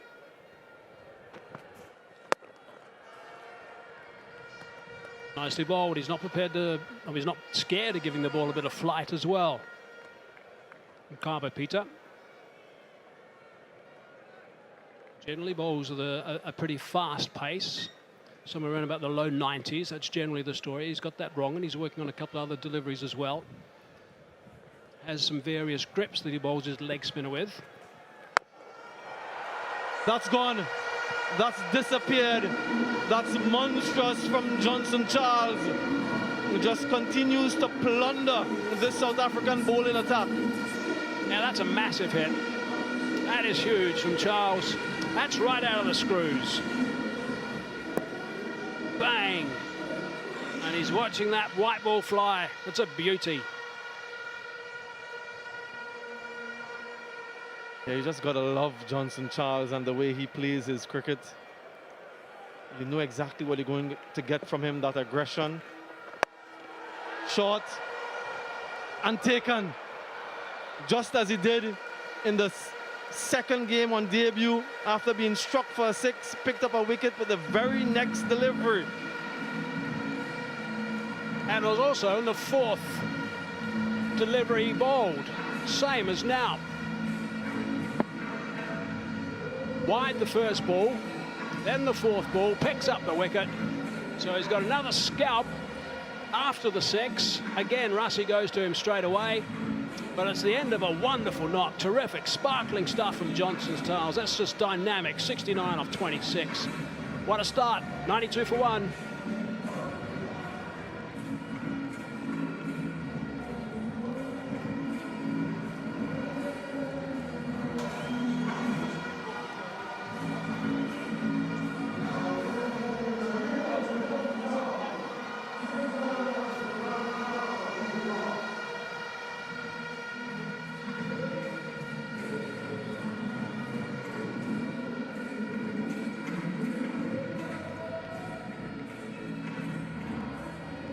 Kalmez officially named as one of the reserves for the T20 World Cup.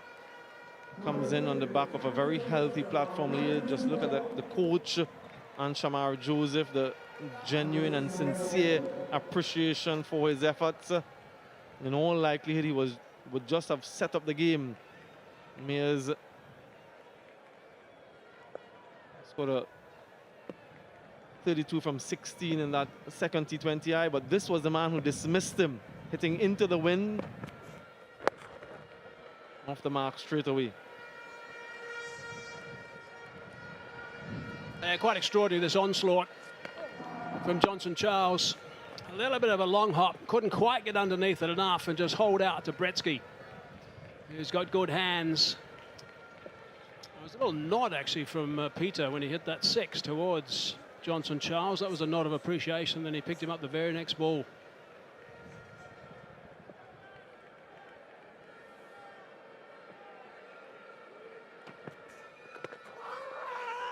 Just be sliding down the leg side. An innings from Johnson Charles of 69 with just the 3 singles.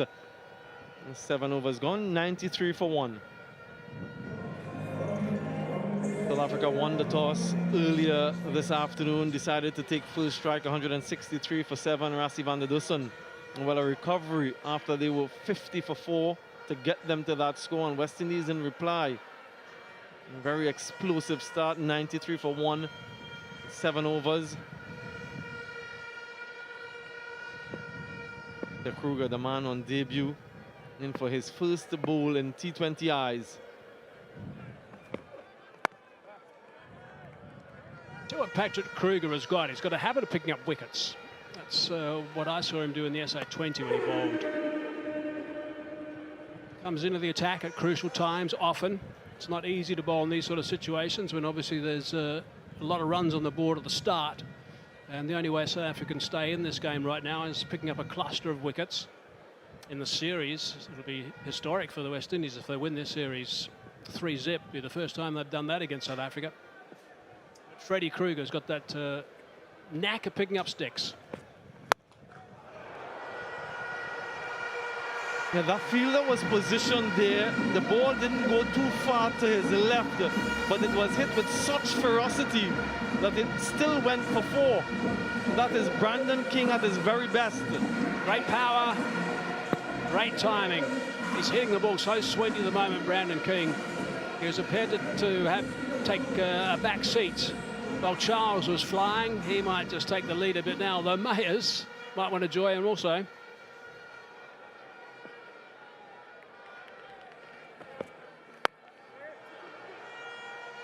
And when they play like this, they look an unbeatable unit, the West Indies team. Aggression, 6s, 4s. Their bowling was quite smart, intelligence on the field. Very good series from Brandon King, the leading run scorer, 79, 36, unbeaten on 27. Still looking to add to that tally. Maybe some decision for whoever has to select the player of the series, with Gudakesh Moti picking up 8 wickets as well. It's us. Samuel, it's us. Start thinking.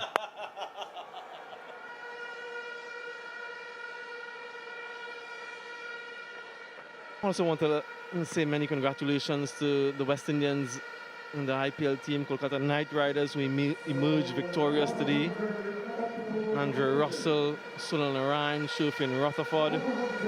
Russell and Rutherford named in the West Indies World Cup squad.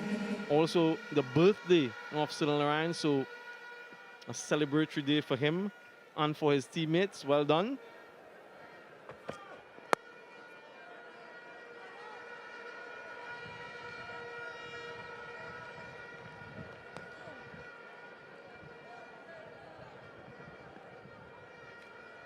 Much maligned Sunrisers side. The batting stakes, they were brilliant. They were breathtaking at times. And the IPL just couldn't fire today. Some good bowling, some movement.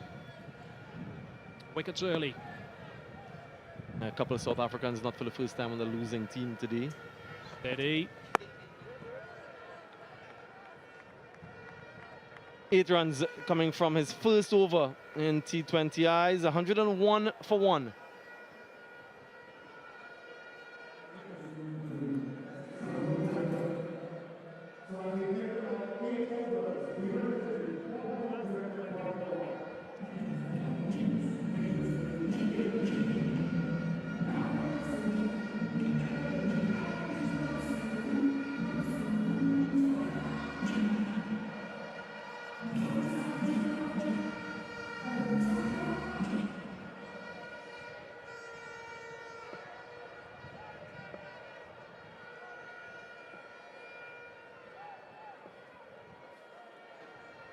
Peter continues.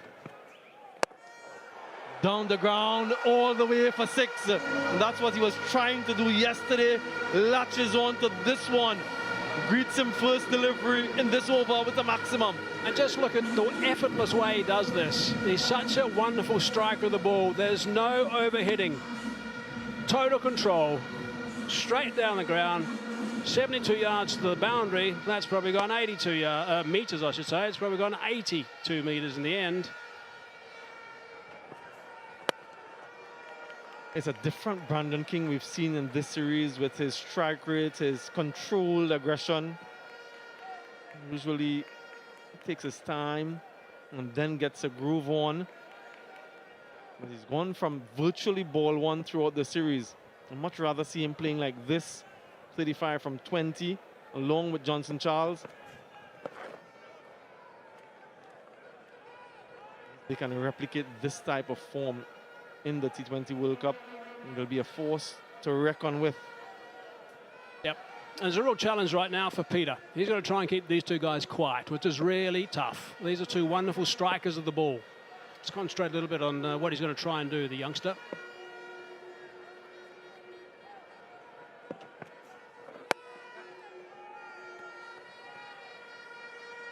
They're never easy making your debut and then having to contend with the likes of Kyle Mears and Johnson Charles, Brandon King, power hitters, 6 hitters at a venue like this. He's bowling from the end. Oh, no.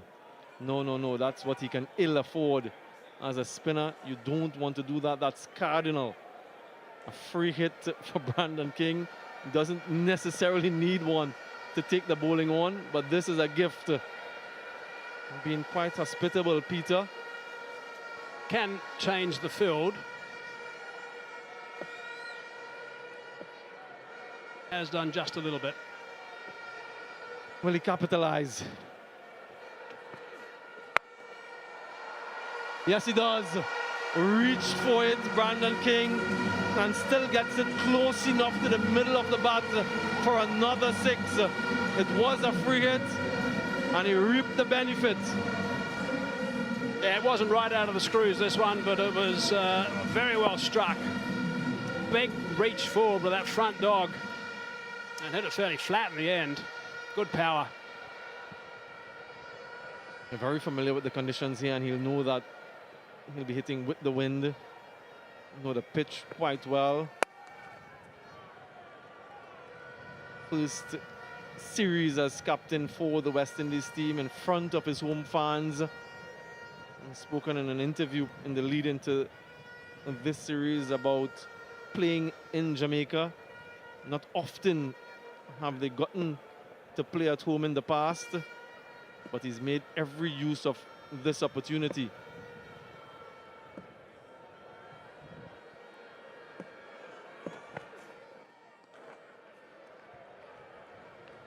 Expensive over from Peter, 17 coming from that one, 118 for 1. Now look right, far right, the economy. Almost everyone has been punished in this match so far. Who can Rassie van der Dussen turn to? Well, he's turned to Reza Hendricks for his off spin. This should be at least 2. Yeah, half stop from the skipper, van der Dussen in the cover region. I don't think too much is going to stop this train now from the Caribbean. It is roaring along. Run rate at over 13 all the way through pretty much.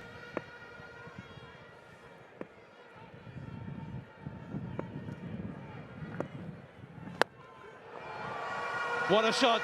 Glorious, absolutely glorious. From Kyle Mears, targeting the side screen, just hurt marginally. Reza Hendricks and duly dispatched.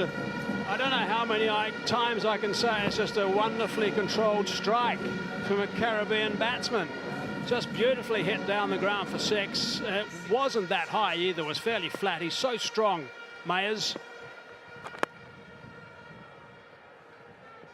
Last game we saw the most number of 6s hit at this venue, 14 6s in total, equaling the record previously set by the West Indies. West Indies in this innings, they've already hit 10.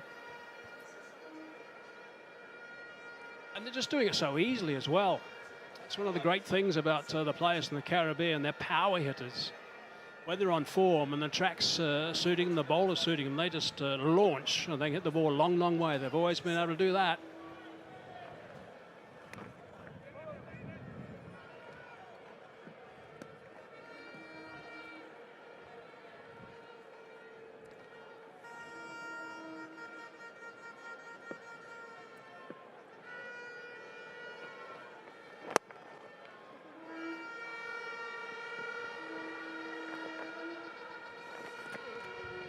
From the 10th, 128 for 1, and very much in control of this contest, the West Indies.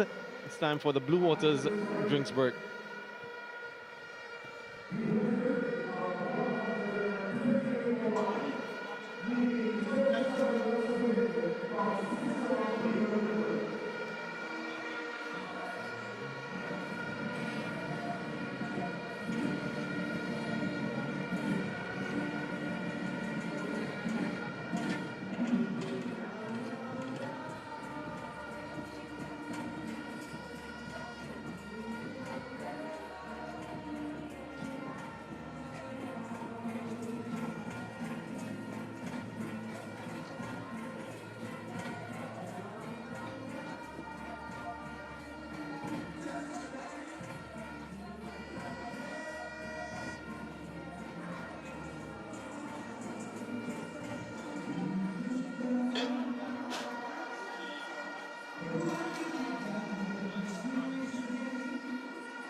A dominant display of batting from the West Indies in pursuit of a 3-0 series win. They will be overjoyed with the confidence that they would have achieved from this series win. Johnson Charles, though, was the standout today. 14 boundaries. His first 48 runs came in just boundaries alone. But he showed so much versatility in this innings against both the pace and the spin. Accessed many different areas of the ground. It was all about the presence of mind. Let's say hello to Carlos Brathwaite. Very pleased to see this from Johnson Charles. We don't know him as a 360 player normally, but he showed his full range of strokes, whether along the ground or in the air. 22% and a fine leg, 40%, that's where we know down long on Johnson Charles area. Really clinical down the ground. Brandon King playing second fiddle for the first time this series. And South Africa up against it. The lady's clearing her throat.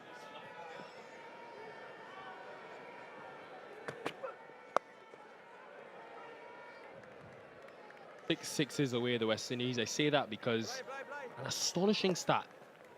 34 sixes hit in this series by the men in maroon, 33 boundaries. And I think that's going to be an element at that T20 World Cup. Because of that win factor, once you hit with the win, more often than not, the balls fly over the ropes for six. But 3 years ago, 4 years ago, you would never see a team hitting more sixes than fours. T20 cricket is evolving, continuously evolving.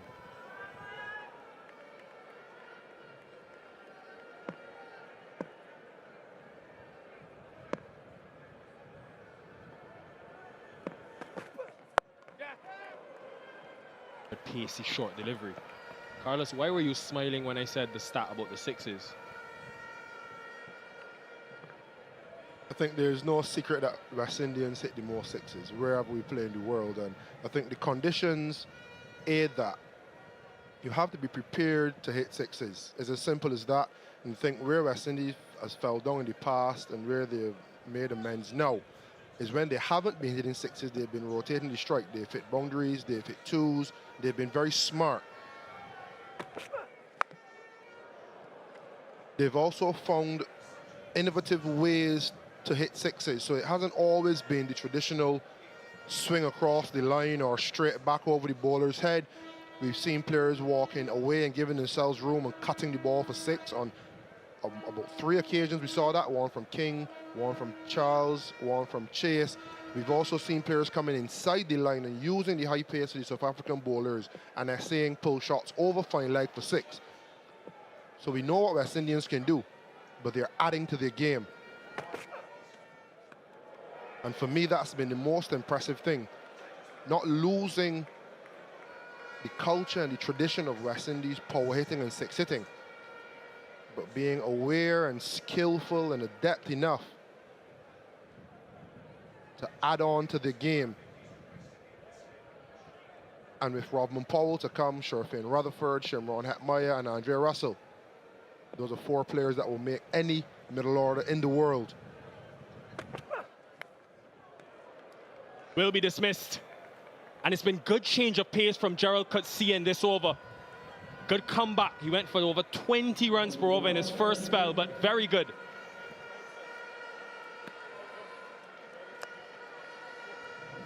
Pace off, and it's the boxes done. Brandon King this time around. A lot higher than he would have expected. Coetzee really dragging down on the ball, getting it to really bounce up off the grassy area on the pitch. Brandon King goes 44, West Indies 1, 3-0 for 2.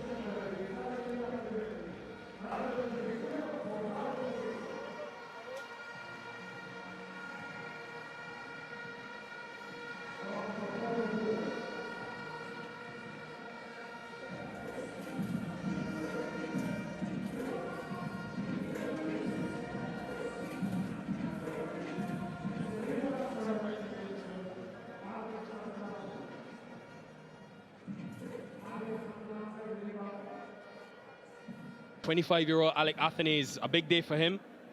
From Dominica, of course. He's already made his Test and one-day international debut, but very new into T20 cricket. Had a decent CPL season, middle of last year. But he's already got 2 half-centuries in his one-day international career in 10 games.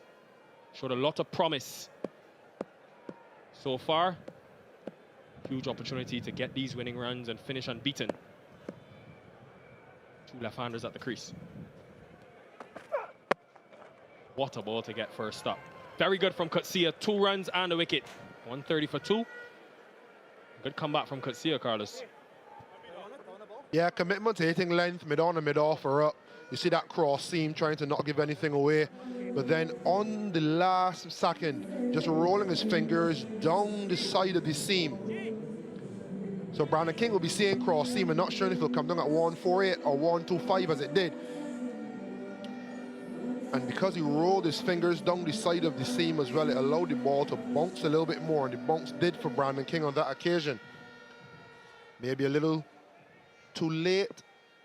34 needed off 54 deliveries. Missed opportunity. Mears missed it. The cock did as well. Byes given.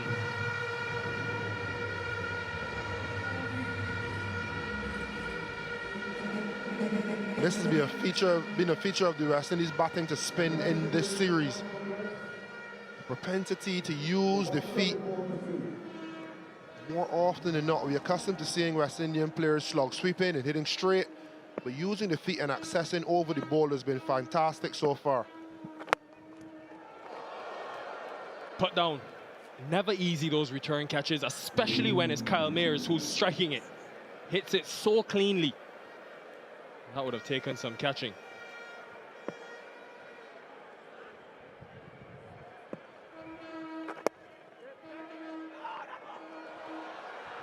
All happening in this over, all happening. This is a role that Aidan Markham will play in the South Africa team, bowling off spin, especially when you've got left-handers at the crease. 2 of them now for the West Indies.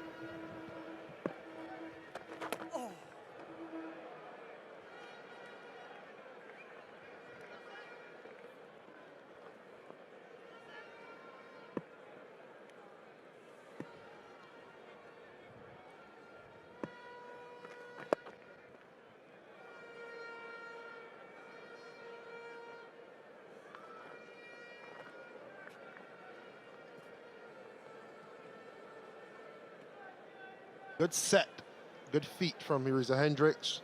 Just too much power. Didn't quite have it in his hands, so when he landed, the force of the forearm hitting the ground forced the ball to drop out. Good attempt. And would have been a brilliant catch had he held on to it.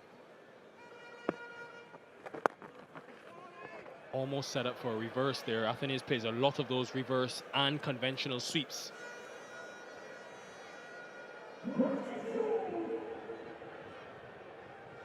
Do have deep backward square, deep mid wicket, as well as a deep cover. But third is up in the circle if he does play that reverse. First runs in his T20 international career. 1 through 8 for 2.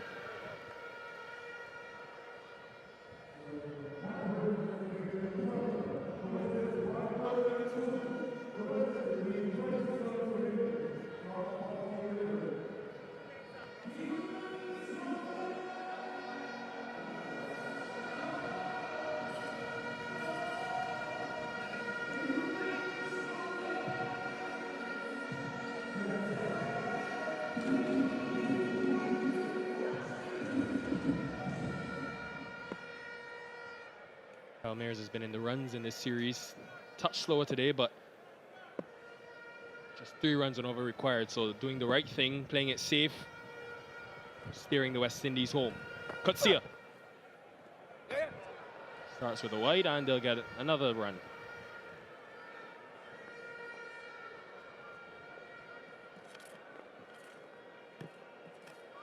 Carlos, it's interesting, that discussion we were having in the last over. West Indies and how they go against spin. It's going to be quite critical when that T20 World Cup comes around. You think about Afghanistan, one of the best spin attacks in the World Cup. New Zealand with Santner Sodhi. It has been a point of emphasis for Floyd Reefer, batting coach. Darren Sammy, of course. And when you compare and contrast the West Indies to the other teams around the world, Carlos, the problem really hasn't been the scoring against spin in the middle. It's mainly been the wicket taking, or I should say losing of wickets. You can see Australia and India, the averages, they're so high, but the rate is also consistently high, over 8 runs and over.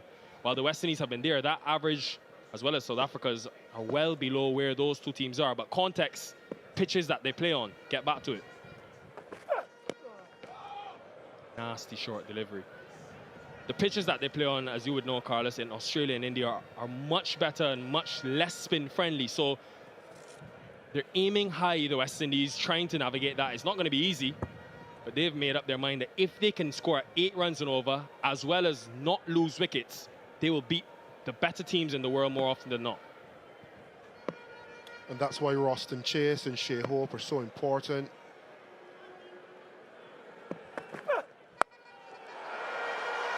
Clean, very clean, and taken again. It's the 3rd crowd catch. What are they serving at Sabina?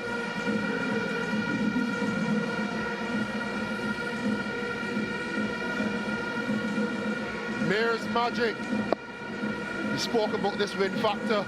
The fan is off when Mears hits it. And the fans catch it when the West Indies hit it. It's been amazing fielding display by the fans.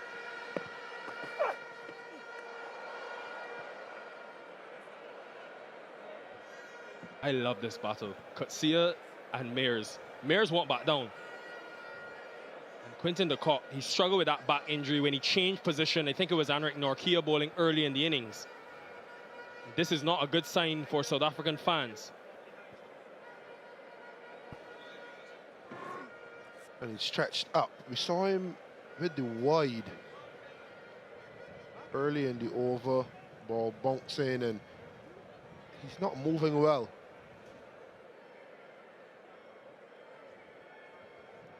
They've reviewed it, actually.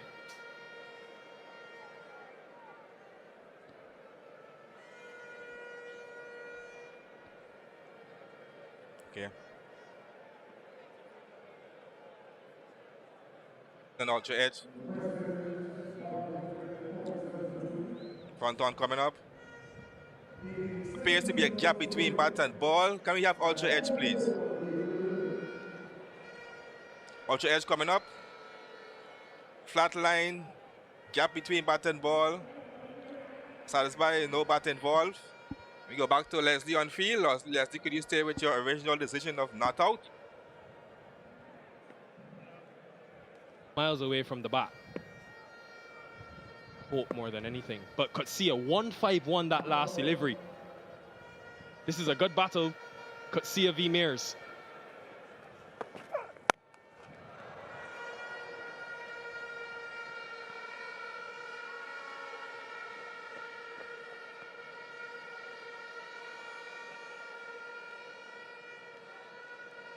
Yeah, Carlos, I think they'll take the signs, the West Indies.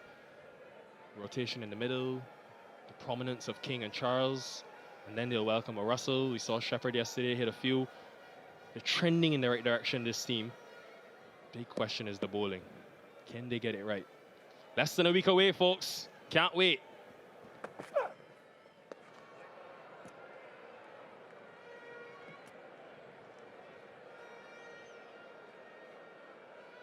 Poor Quinton de Kock. He's been everywhere today.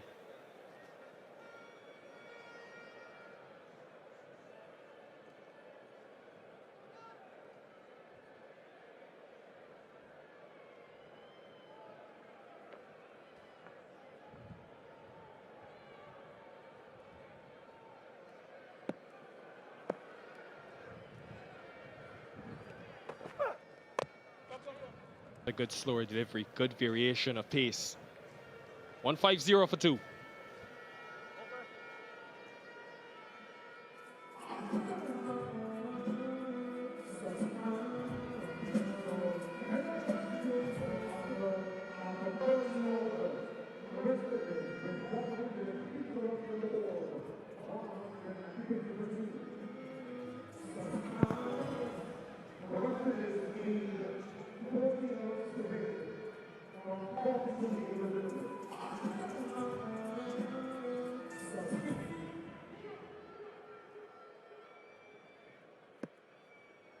Will be Bjorn 14. Sorry, Reza Hendricks, correction. So off spin continuing.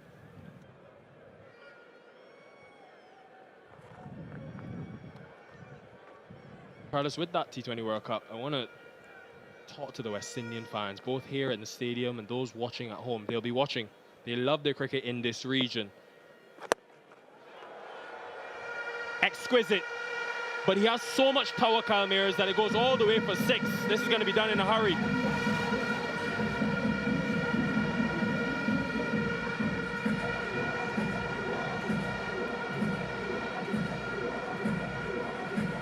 Straight as a die from Kyle. It's been a feature of his hitting today.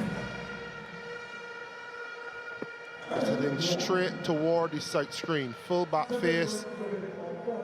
And immense power.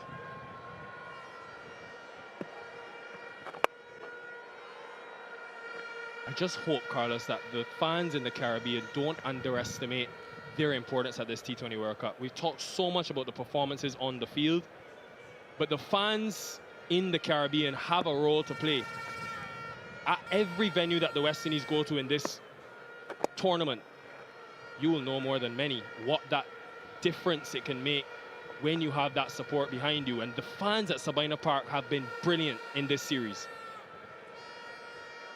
Yeah, the cliche 12th man sometimes is overused, but I think with the performances on the field in T20 cricket recently for the West Indies, you're looking for the crowd to be that 12th man and to abuse that cliche.